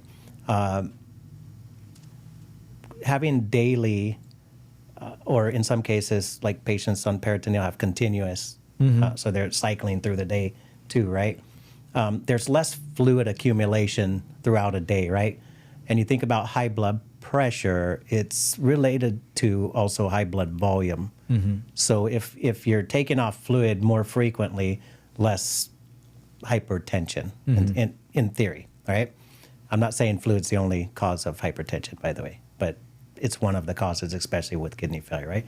Then on the other hand, in between a treatment, if you're on hemodialysis, right, and you don't have that frequent, everyday fluid removal, and you put on more fluid than, let's say, is advisable or comfortable for you, right? You're going to have high blood pressure in between treatment, high blood volume in between treatment, and then when you go to treatment, what do the techs and the nurses do? They dial in the machine to take it all off.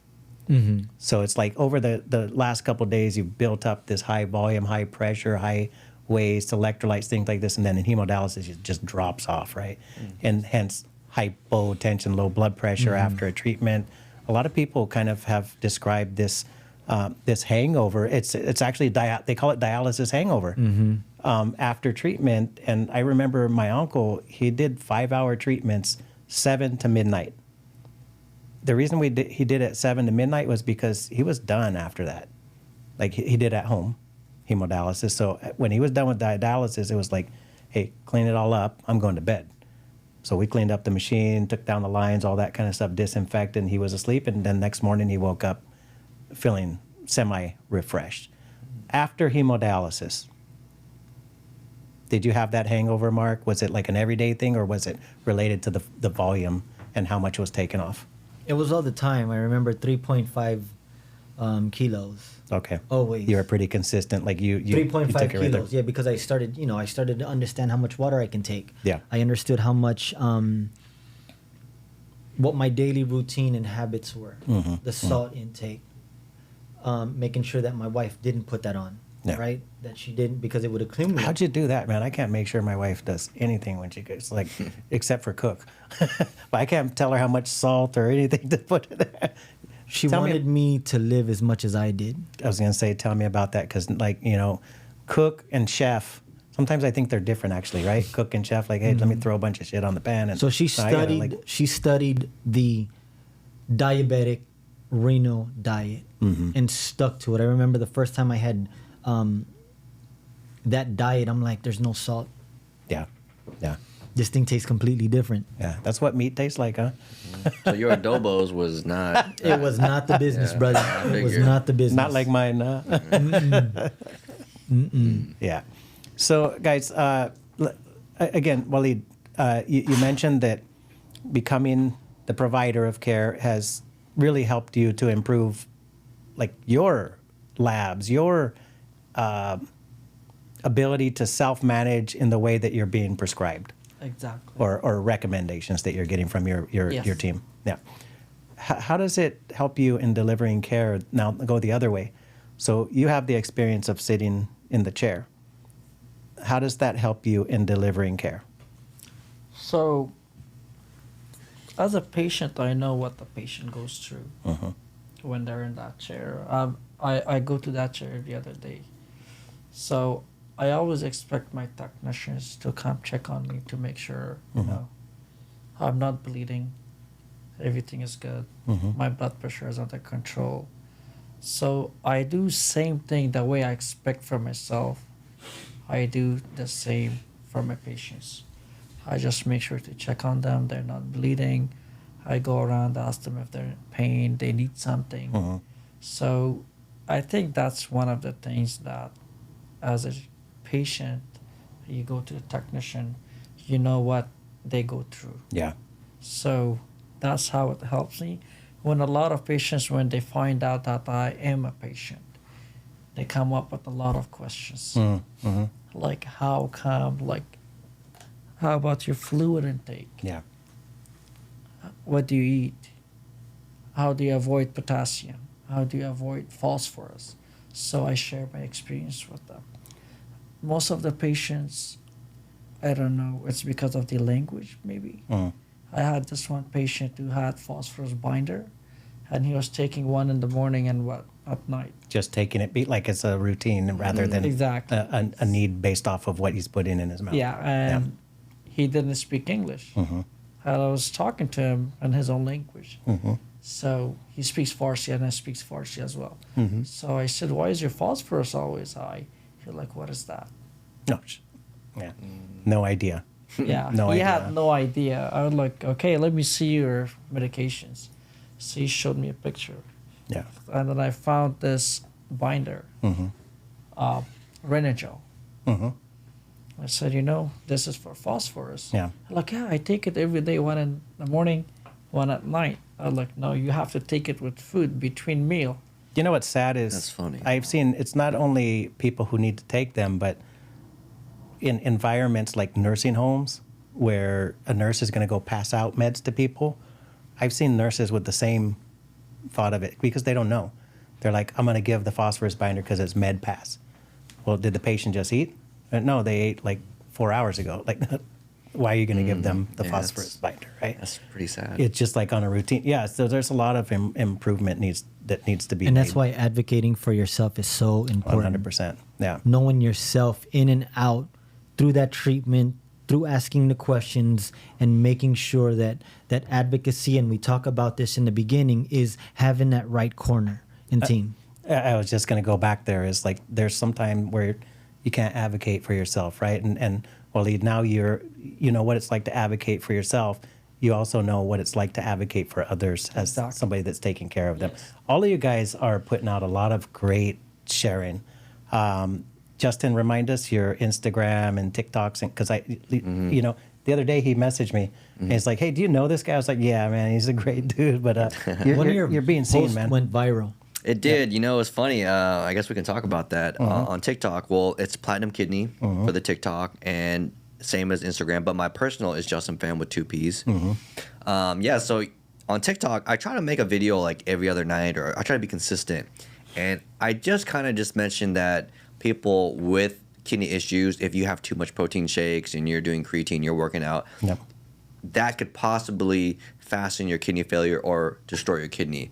And that video apparently got a lot of the bodybuilders, a lot of people in fitness going crazy. They're like, "Oh, I'm so gonna that stop video got around 4 million views Wow. on TikTok. man. Yeah.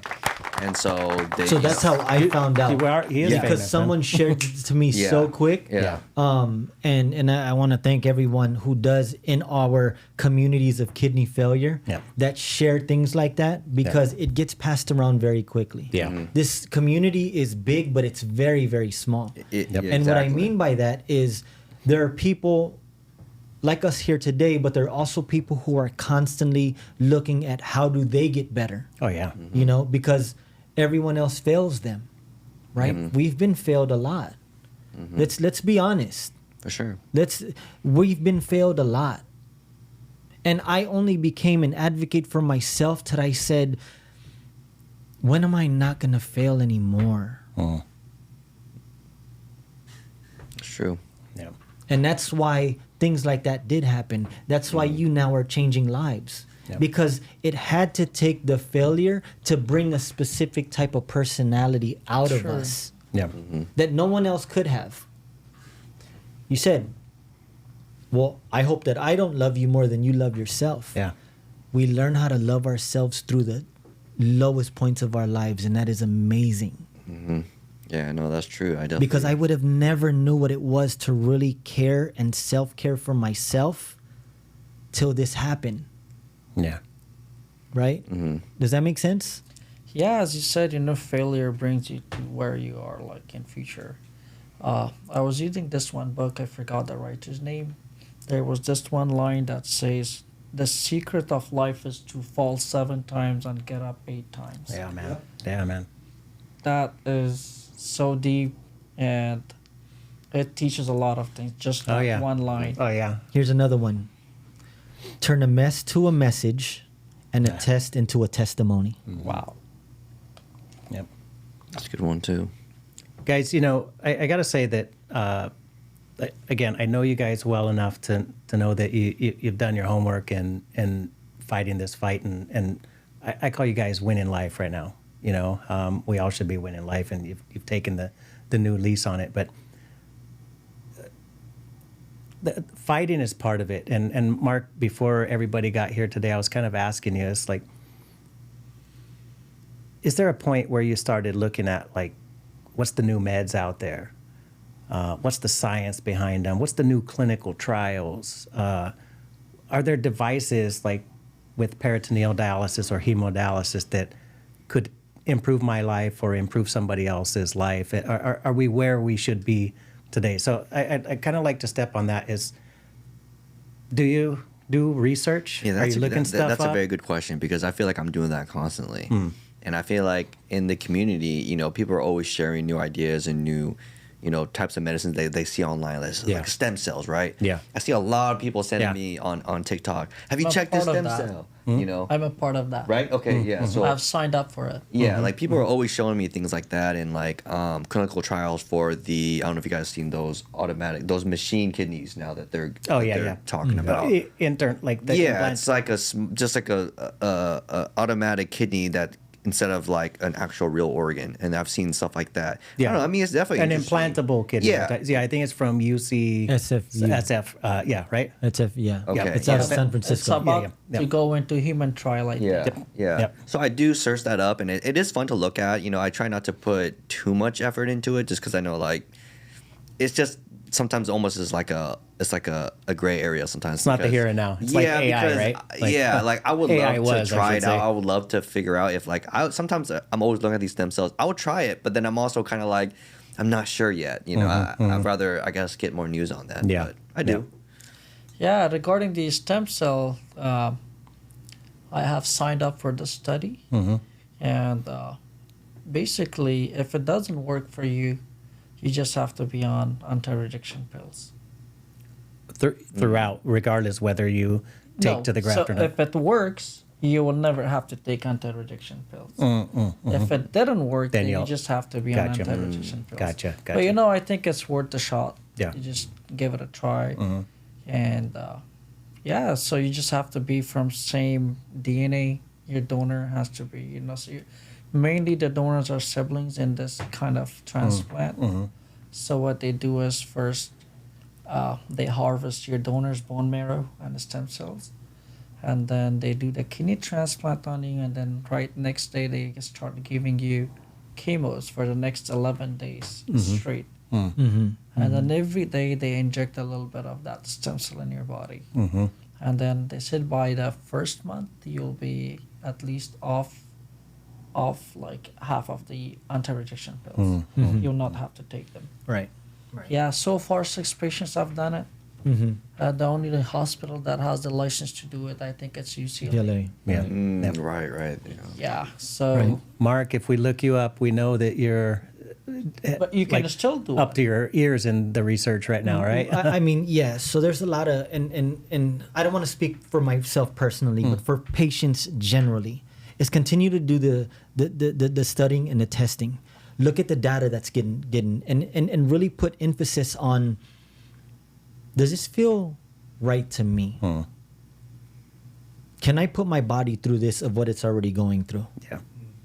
Because there will be things that do pop up. Like Yeah. you said, I'm just not quite ready. But at some point, your mind's going to say, well, maybe now might be the time that I can do it. Because there's more evidence. There's more people who ran through that clinical trial, and they're showing promising outcomes. Right? And science is not the same like it was 20 years ago. There's medication now that is stating that it can lower proteinuria for certain patients, right? There's all these different things that are coming out, but it's what's right for you, Yep. They tell me, we can all give you advice, but if it doesn't resonate with you, the advice isn't nothing, right? Let's take this really to the extreme, and I don't mean to bring up something that is, I think could be a painful thought. The xenografts and the pig transplantations that recently happened. All of the 6 patients that had that transplant have passed away at this point. Like pretty fast, right? Within a pretty couple fast, months. Pretty months. fast. Yeah. Now that was definitely that thing. Like, give it a try, right? I mean, we have to bow our head to those people for. As of now, the data says the success rate is more than 90% with the stem cell. So no, I want to not to.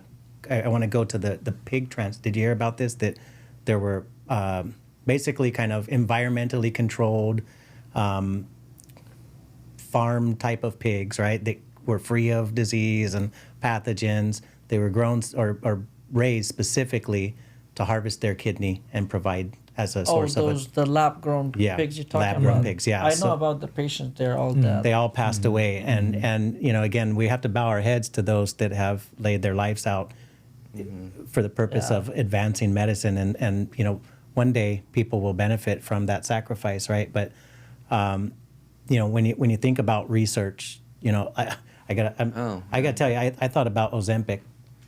Paco's gonna be like, no, just work out. So well, I got to do that. So I thought about it, and then you know, one of my wife's friends at NP, and she was like, don't do it, dude. Like, you know, I'm not, you know,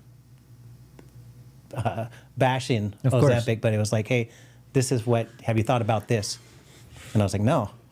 You know, she told me, for me as an MP, I won't prescribe it because of this, and this, the risk, right? And it made me think, it was like, you know, I'm not actually diabetic. I'm not, you know, at the point where it's like, I definitely probably fall into a high BMI, but I'm not at the point where I'm morbidly obese. And it's like, get your ass on the treadmill, man. That's what I said that, because I went to the doctor to do it, right? I mean, how much does that drive any of your thoughts or considerations about things like the artificial kidney or the transplant, the stem cell, or any of the new drugs to lower protein levels in the urine, things like that? Does it play into your decision making at all? The risk, I guess. You know, I will say for any experiment that they are working on, or any theory that they are working on, it has to go through at least 1,000 patients, I'll say, to be considered as safe. So if not me, him, or him, if we don't step forward, and if we don't give them a chance, you know, the future generations will never able to see it. Yeah. So we have to do that compromise, and we have to do something. And I'm not saying to be like, I shouldn't be saying this, to be stupid and just go for something that, you know, there are like really a lot of high risks. Yeah. Just you have to, as Marc said, see the data. Right. How the patients are doing. So regarding this stem cell, I did a lot of research. I went and I talked to a lot of doctors, second opinion, third opinion. So the patients that have done it, they are totally fine, and so far. Do you guys feel like when doctors say like new stuff, that they really lay out that? I mean, because you got the whole gravity of it. It's like there could be risk, there could be. Do you feel like they actually put that out, or it's like it could do this for you, and they don't say the whole thing like when you see the commercials, right, of drugs? Do you feel like they're giving you all the information? I think some doctors do. I love a progressive doctor for sure. Someone that's actually looking to new medicine and new ways to heal a patient. I do get a lot of respect for doctors like that, because I know it's something that a lot of doctors sometimes even I feel like they dread other doctors that do that sometimes, because like, oh no, this is the right way, we're going to do this because it's always worked. There's always that one doctor that's like looking into new things. I respect that. Just because I feel like it's almost against the grain, you know, a doctor that wants to like actually heal patients and actually, you know, heal kidney failure is really cool. And so I respect that. And when I talk to a doctor and they give me that vibe that they're progressive and they want to learn new things and be that new doctor to discover something, I really respect it. Marc, I'm gonna bounce to you because I heard the word heal, so let's go, man. I know, you know, it's very interesting. I once he said that, I clicked as well. Yeah. The question is, are you a treater or are you a healer? Because that's what I would say to doctors. You know, are you a treater or are you a healer? Because it definitely does play a different role. Yeah, I get what you're saying. Right? Yeah, because that's true. You know, so for patients, we can understand that. Yeah. Are you a treater or are you a healer? It's just something you can just resonate, because we've gone through different doctors. They're pushing you to other nephrologists. Yeah. Right? Like, is this person willing to help you and be progressive so you can somewhat get better, or is it just going to keep declining? right? Right. You know, and you know, one of the things that was in my head, and especially you, because you're going to get a kidney transplant, is some of these questions that you were asking us is also on our transplant paperwork. Are you willing to accept this type of kidney? Yeah, Right? good point. Yes. Are you Good willing point. to accept this type of kidney? Yeah. Now, that can justify where you are on the list. Now, this was my experience. Are you willing to accept this type of kidney? If it came in right now, would you take it? Yeah. But these are some of the complications that might happen. Yeah. Or this is where it's coming from. So, you know, when you talk about the next research, the next big thing, some of the questions that they ask us we're also getting prepared for. Yeah. Right? We're getting prepared for, okay, if there is new research, this is what it is. But we get the hard questions that we have to answer almost all the time. Yeah. Yeah. Because these are our lives here. Yeah, I just came from a conference and I messaged you about it and listened to a really great transplant surgeon.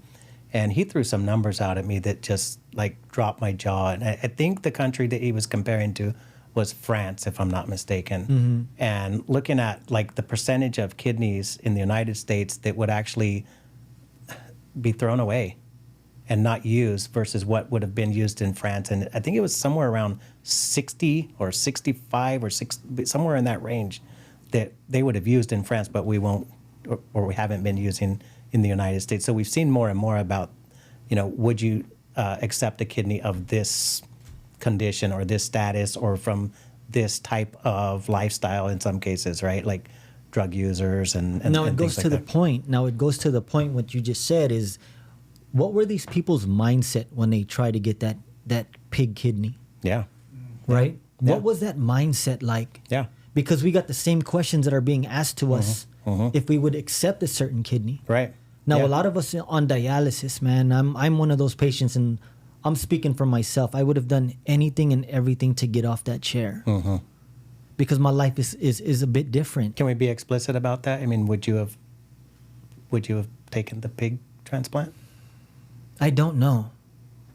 I'm gonna be honest with you. I just don't know, man.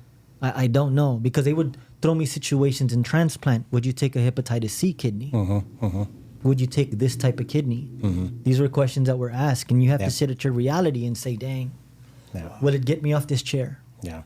If you guys are comfortable with answering that question, I mean, we know the outcome, so it's kind of easy to go like, no, I wouldn't have. But you hit it on the head. It's like, what was really the mindset? Yeah, I don't think I would at that. Like even before I knew that the other patients didn't make it, I probably would say no, because I just feel like an animal kidney probably wouldn't have lasted or not strong enough, even if they induced human like kidney components into that. I think that's what they did. They would do that, but I think even with the scientists and the doctors trying to convince me, I don't think I would have done it at that moment for sure. Personally, for me, yeah. Yeah, same thing as I mentioned before. The reason why I'm stepping forward and I signed up for this stem cell experiment, because I know the data, I know the patients who have done it before, it has worked for them. So basically, I don't have that much information, but the amount that we have, it's more like convincible for me. So you need some take on the predicate data risk. before. Now, you- here's another thing. When that happened, that information, that news article that Yeah. came out about that, spread Oh, like yeah. wildfires Yeah. Oh, yeah. on Yeah. social media, by Oh the yeah, way. big time. Yeah. I'm on every single kidney forum and everything like that, right? We all talk about certain things to help build each other up. This Yeah. is what I've done, this is what it is. And that spread like wildfires. And I was reading some of the comments, and it gave some people hope. Yeah. Do you take that away? You know what I'm No, I tell you, know? I was excited when it happened, and up until this weekend, I didn't know that all Right. the Yeah. patients had passed Because away. the woman was the most recent one that passed. very right? recent. Yeah. I can't remember saw the month, that. but very recent. Right. So yeah, that was striking news, and I think it shook up the conference, to tell you the truth. It was Right. called the California Kidney Care Alliance. So from a therapy perspective, you all would agree that transplant is kind of the golden goose of modality, Yes. right? It's not a permanent fix. It's not a cure. But it's, I mean, you showed us kind of what I think in a recent social post, like how many pills you're still taking, right? Still requires a 15 lot a of day, discipline. 105 a week, 420 a month, 5,040 a year. It's crazy. Right now. Right now. Do you right say, now. were you giving a cheers to the? Yeah, you know, that's, That's what I'm scared another about, way really. to fight. Yeah, Yeah. And you know what, bro? I'm proud to say that yeah. because I'm Mark, but I'm a patient myself. Mm-hmm. And if that gives hope for people to say, this is how many pills I take, I hope that comes out of that. Yeah. Because you know what? I did a 200-mile run with all these medications. Oh man. Bro, that I is see that smart, on it. You man. see what he did? I did. Crazy, man. I did the That's what's Transplant Olympics. I did do a bike ride. I did a lot of things that I wouldn't do if I was healthy. And I did it to prove myself that someone who takes these medications can still fight. Yeah. No. Don't play pickleball Healthy with them either. or not, I will be there with all these medications to show you that I can do it. Yeah, that's warrior status right there for sure. I mean, that's how I ran That's across Mark. Was I saw this 200-mile relay race, and I was like, "What the heck is this?" You know, and I was like, "Oh shit!" Like, you know, tell us a little bit about it. Who made up the race? It was 12 of you, right? There were 12 of us, 12 recipients, 12 donors. We were all handpicked to do a race from Colorado. Well, it was, I'm so, man, I don't even know. It was 200 miles. Yeah, I ended up in, man, Colorado's such a beautiful, beautiful state, by the way. It's amazing. But all I know is I went from Colorado into Wyoming and back down. Ran that. And a lot of the times while I was running, there's a video that's out. I had somebody film me. And I said, just film me on the last leg because I want to share my experience. Because in 200 miles, we each got our own leg, but you get to really, you're there by yourself. You're there by yourself. And when you have felt you've accomplished something so great in your life, personally, but to also inspire others, something just pops out. Like the first one you got when you fought. Like, what do you do now, brother? When I like professionally? Yeah. I mean, I'm pretty much just doing like this, pretty much content, Amazing. e-commerce. Imagine yeah. when the first time that 4 million view hit. Wow, this is amazing for kidney disease awareness, brother. That was talked about. Yeah. That's something to be proud that it was talked about within the community, good or bad. Someone was recognized that they were raising awareness. You say kidney, 4 million impressions or views is a lot. Yeah, it is. Oh yeah. I mean, Right. there's not a lot. Yeah. So yeah. So to the point of this is you have a lot of time to think. You have a lot of time to think, and it just brought back me. You know, I'm now a grown man, dude. If I cry, I cry. But put someone else in these shoes and let's see if they can last what we've already gone Yeah. through. 3 How- hours, 4 hours a day. How many 7 miles hours. was the your leg? There was a 10, a 4, a 5. We had to get up at 6. Some of us had to run at 3 in the morning. It was 2 days straight. We all got different times David All Goggins over here, huh? to raise awareness about kidney disease and awesome. living donation. Yeah. Yeah, that's awesome, Mark. Shout out to them, man. You know, it was an organization. I'll tag it. Let me just tag it. Yeah, for So sure. that people can follow it. Yeah, I think it's a right? great story that everybody should see. I mean, I'll definitely tag them for sure. That's what I mean.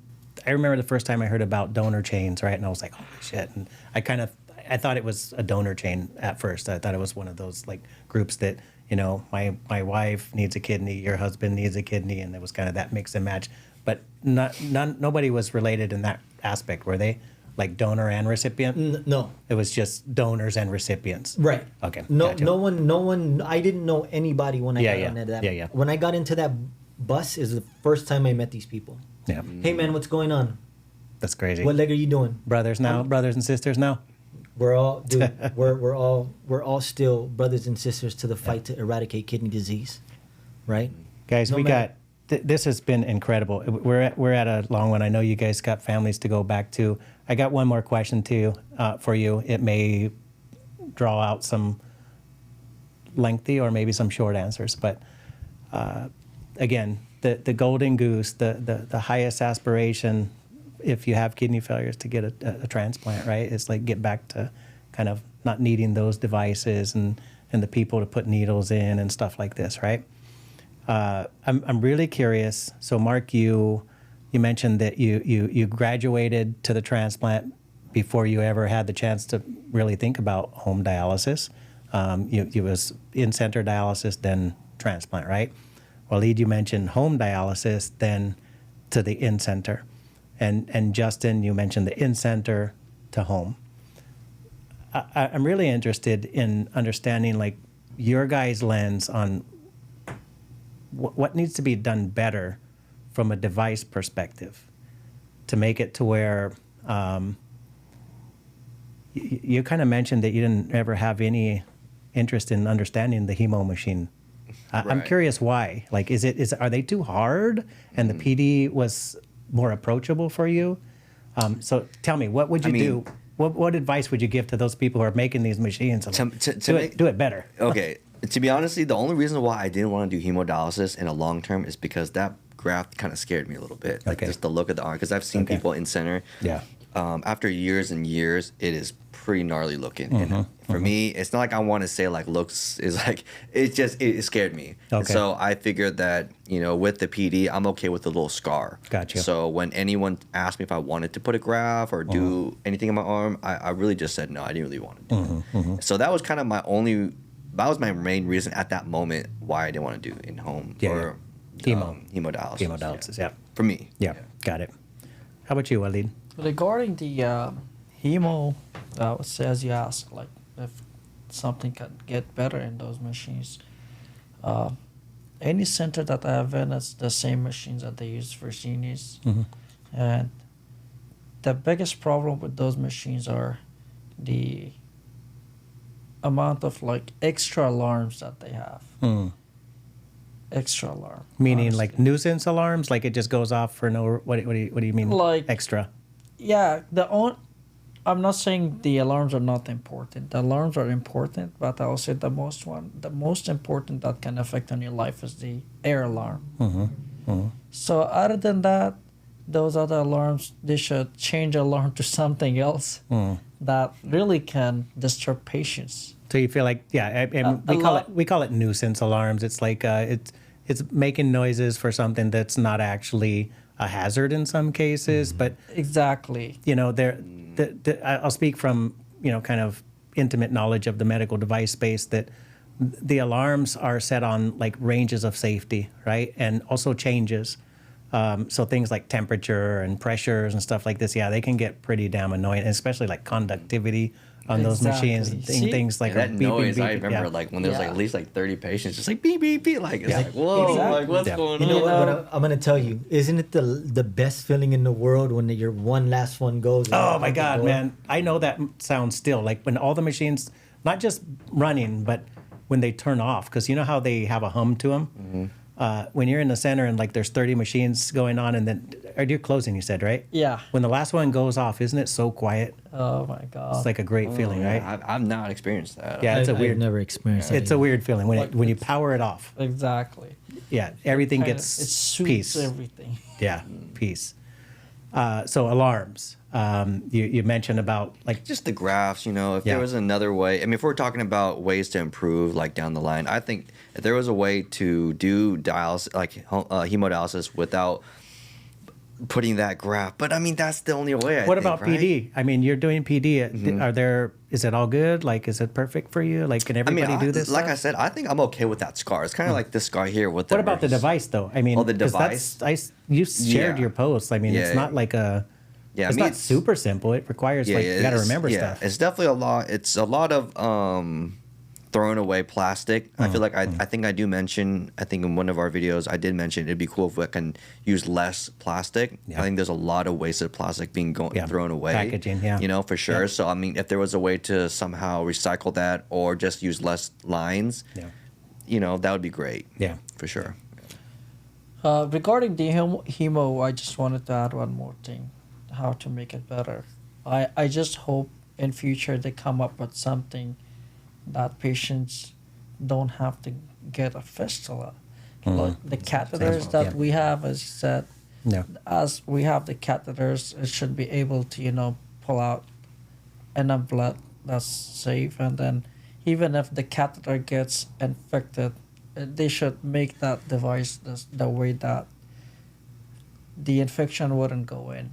It would just stay out. So I just hope someday that happens. That patients won't get cannulated every day, and they don't get those balloons, and Yeah, the aneurysms and stuff. Yeah, aneurysms it and kind all of sounds that. like you were not looking forward to the changes in your arm, right? Yeah, I was scared of that, honestly, Yeah. when I saw pictures of the Yeah. fistula, when they were like trying to convince me to go on it. They can get Yeah. sometimes pretty big. I think and- we all go through that. Yeah. That I mean, it looks like a mountain. Yeah. Yeah. And then we look at our scars. Yeah. Yeah. Yeah. Our scars, some of them go up to here. Yeah. And I'm just like, man, is that what transplant's gonna look like? Yeah. Oh yeah, because the transplant. The is- I've seen some scars Yeah. that went up Yeah. to here. Wow. And, it's just like, man, is that what mine is gonna look like, right? So yeah, man. I was thinking about that. Yeah. How's the scarring. scar gonna look like? Yeah. Well, I mean, you got to, put your trunks on and go to the beach still, right? Mark, what about you, device-wise? Like, what advice would you give to those geniuses out there that are making devices? How can we make them better so that it doesn't require a professional to use them? That it makes it more arm's length for somebody that is needing it to do it themselves or to teach, somebody that's in their corner that actually loves them. And right, and that's exactly what I think should really, really emphasize is because like you said, you didn't want to do it. You're like, nah, man, I don't know if I want to do that. I mean, there's a guy that I speak to who's been on home hemo for 33 years, Wow. and he's 34 years old.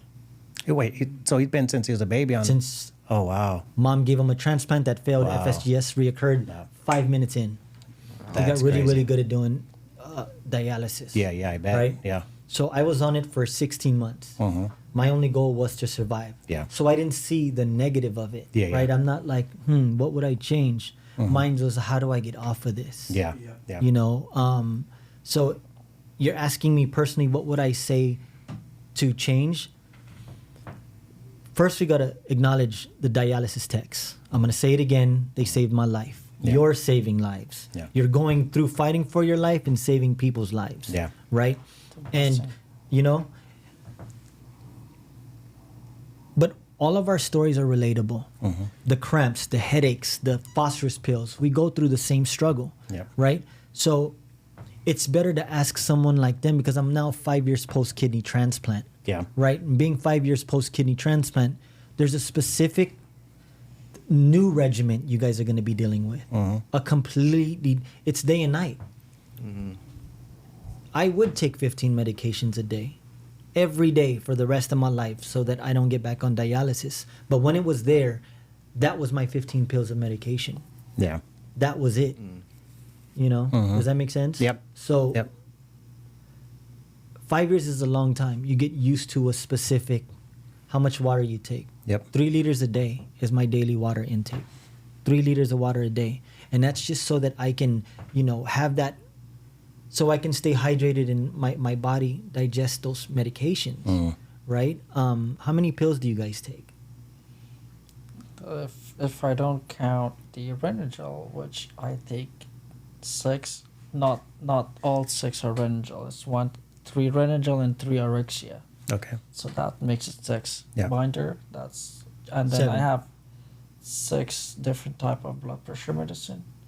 And All of my- that changes the moment you get a kidney transplant. You're set on a schedule from 9 to 9. In about 3 minutes from now, my alarm will go off. I'm going to have to take pills. No matter what. No matter what. Yep. Now, if you ask me now, post-kidney transplant, what would you do? How can we eliminate the anti-rejection medication Yeah. so that I'm not on it? Yeah. I got answers for that for all day. Yeah. Yeah. But you ask me something about hemodialysis and home hemo. Well, let me try and tie into that because you're right. You've got a certain lens. You were thinking of surviving and getting to that transplant, and you got to stay healthy to get to that transplant, right? So there's a lot of noise in that time, right? That 16 months, the years that you guys have been. There's a lot of noise going on while you're trying to get to that outcome, right? Do you feel like, Justin, that you had to spend a lot of mind space to be able to run that device and look at the color of the bag and the percentage of dextrose in that bag and how to care for it. Like, it took a lot of mind space for you. A lot of brain power in the very beginning too, especially when I'm by myself for the first time. Yeah. It's definitely I was pretty nervous for sure, just because obviously no one's so there nervous, to. dude. Yeah, because I'm like my first night by myself in my studio, no nurse. I'm like, wait a minute, like I've done it so many times, but when you do it alone, there's not like, am I doing this right? Yeah, you're just. But now I'm like, oh. Can I just ask, that first pull, you guys were both on catheters. That first pull you felt Like in the hospital? Taking it out. when they took it out. Oh gosh. Oh, like how the did blood? you feel? What was that moment like? I think I didn't. It was more of like looking at my blood go through that tube. I was like, Yeah. whoa, like I didn't feel anything. It's just not like it hurt. It's not like I'm didn't like, hurt. whoa, like it's just like looking at like that's my blood. What the hell? That was. Isn't I that felt reaction, like yeah. my soul is going Yeah, yeah. Isn't that crazy, dude? They're Yeah. pulling out my Yeah. soul. I was Yeah. like, oh my That's God. when I see it happen. Actually, that's the way I feel, because that thing just never ending, right? Like when you watch that catheter, it's just like, when's it gonna stop? And that I can say, out of all my years as a tech, not very many things bother me to watch, but that one kind of gives me like like I get cringe, like it's like nails on the chalkboard type of thing. Yeah, but you look at it, you're just like, boom. Yeah, boom. Done. It's like a- Yeah, guys, I can't thank you enough for sharing with me, helping me to It was a pleasure. evolve. Walid, for the first podcast, you nailed it, man. Sorry, man. There it is, guys. That's the alarm. That's how we do That's it. the right? alarm. Thank you, Life brother. of discipline before and today. You guys have an open. You got a seat here with us anytime. Make sure everybody that you're following socials. Justin, one more time, go ahead and please just. Yeah, so TikTok is Platinum Kidney. Instagram is also Platinum Kidney and Justin Pham with 2 P's. Okay.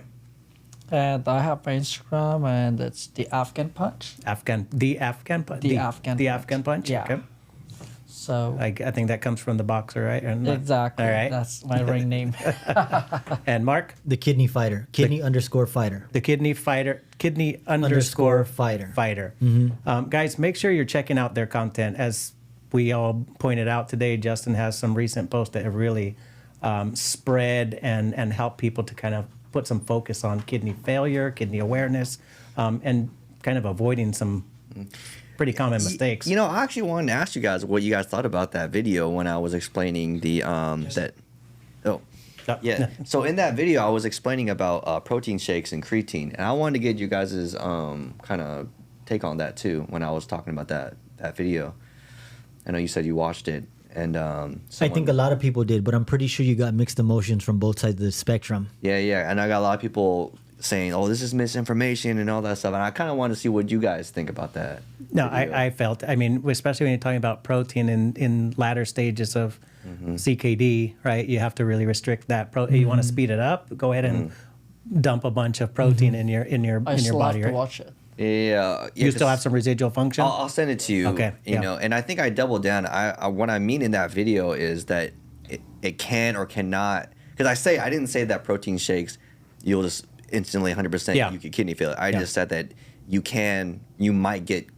might speed it up if you have kidney issues. I think already. that's the right way to say Yeah. it. You know, you might. And when, I mean, can you explain like where that came from for you?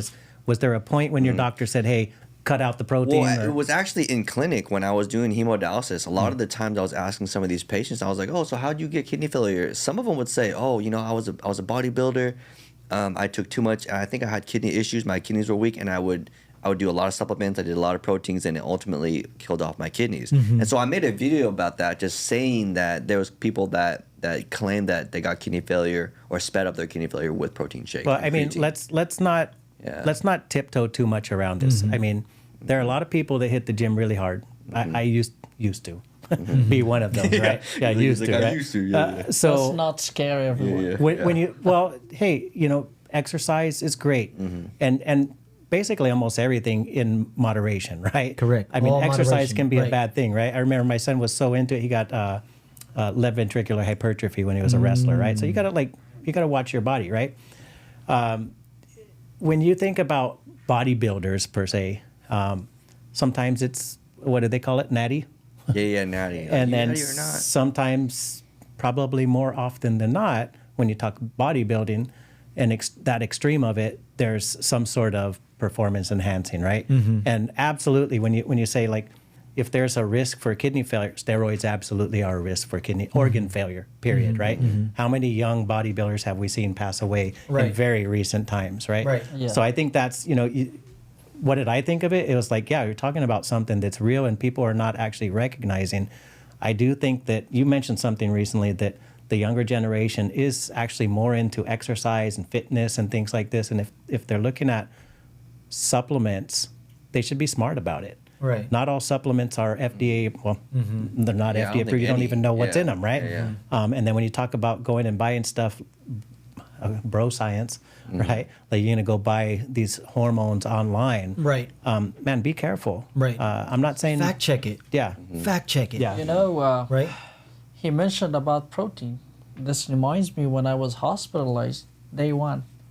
The first thing they asked me, do you work out? I said yes. And then they're like, okay, were you taking pre-workout? Yeah. I was like, no. How about creatine? I was like, no. They're Yeah. like, okay, those two will kill your kidneys. Well, there you go. Guys, again, we got all the socials plugged out there, right? Everybody, make sure that you're following these gentlemen. You'll definitely see some real content and something beneficial to your life, or like in the case of Walid, not just related to your personal fight, but now to share it with others, help them to avoid kidney failure wherever possible. And then the stories that you have told us of fighting through it, I think are most important to a lot of our audience, whether they're professional or patients. Any last words from the three of you? I'll say, if you're healthy, don't take your health for granted. Yeah. Just know the value of life. Yeah, I think my tip to the world, if I'm going to say something, is that never be too surprised what you can handle, with your life. So That's great, yeah. Right. And us here as patient advocates, and we speak about this, remember that you're not alone. Yeah. There are people here who are trying to pave the way at some point of this kidney journey for us to share our stories, to educate you guys that if you're at CKD 3 or 4, these are the things we go through, to share that with you guys, to share that there is going to be hardship. And remember that you turn a mess into a message and a test into a testimony. Yeah. Because what you're going through, people have gone through in the past and are going through it now. But educate yourself. Educate and understand that as patients, we're speaking from experience, nothing else. Yeah. This is an experience thing. This isn't something that we just learn. This is something that we go through daily. So I'll sign off with this. I want to give a shout out to Jimmy Q. So the mess and the message and the test and the testimony. We heard this from a good friend not too long ago. You guys can look back on our episodes. Jimmy Q. Paco, remind me, former PD, right? Yeah. And then home No. hemo too. Home hemo. Yeah, he did. Yeah. Daughter helped him at home. She's a tech. Received a kidney transplant and living that life now. Very similar to you guys, sharing his story, sharing his testimony that came from that test. I'm honored to call you guys friends today, and look forward to seeing more and more of the sharing that you're doing. Last question, and it's kind of a yes or no, but with the hashtag or the social profiles that we've just put out there, can our audience reach out to you? Can they kind of seek some advice or make some connections, hear a positive word of encouragement? Because I reached out to you guys on social media, right? This is why we're here. All right, man. Yeah. This is why we're Anytime. here. No question. Yeah. Reach out to each and every one of us. I spoke to these guys randomly. Yeah. I spoke to you randomly. Yep. Don't be scared to ask, Yeah. because people want to help. They just don't know how. Solid. True. Guys, I appreciate you, man. Thanks for joining the podcast again. Thank you, brother. Thank you so much. All right. This episode has been brought to you by Dialysis Education Services.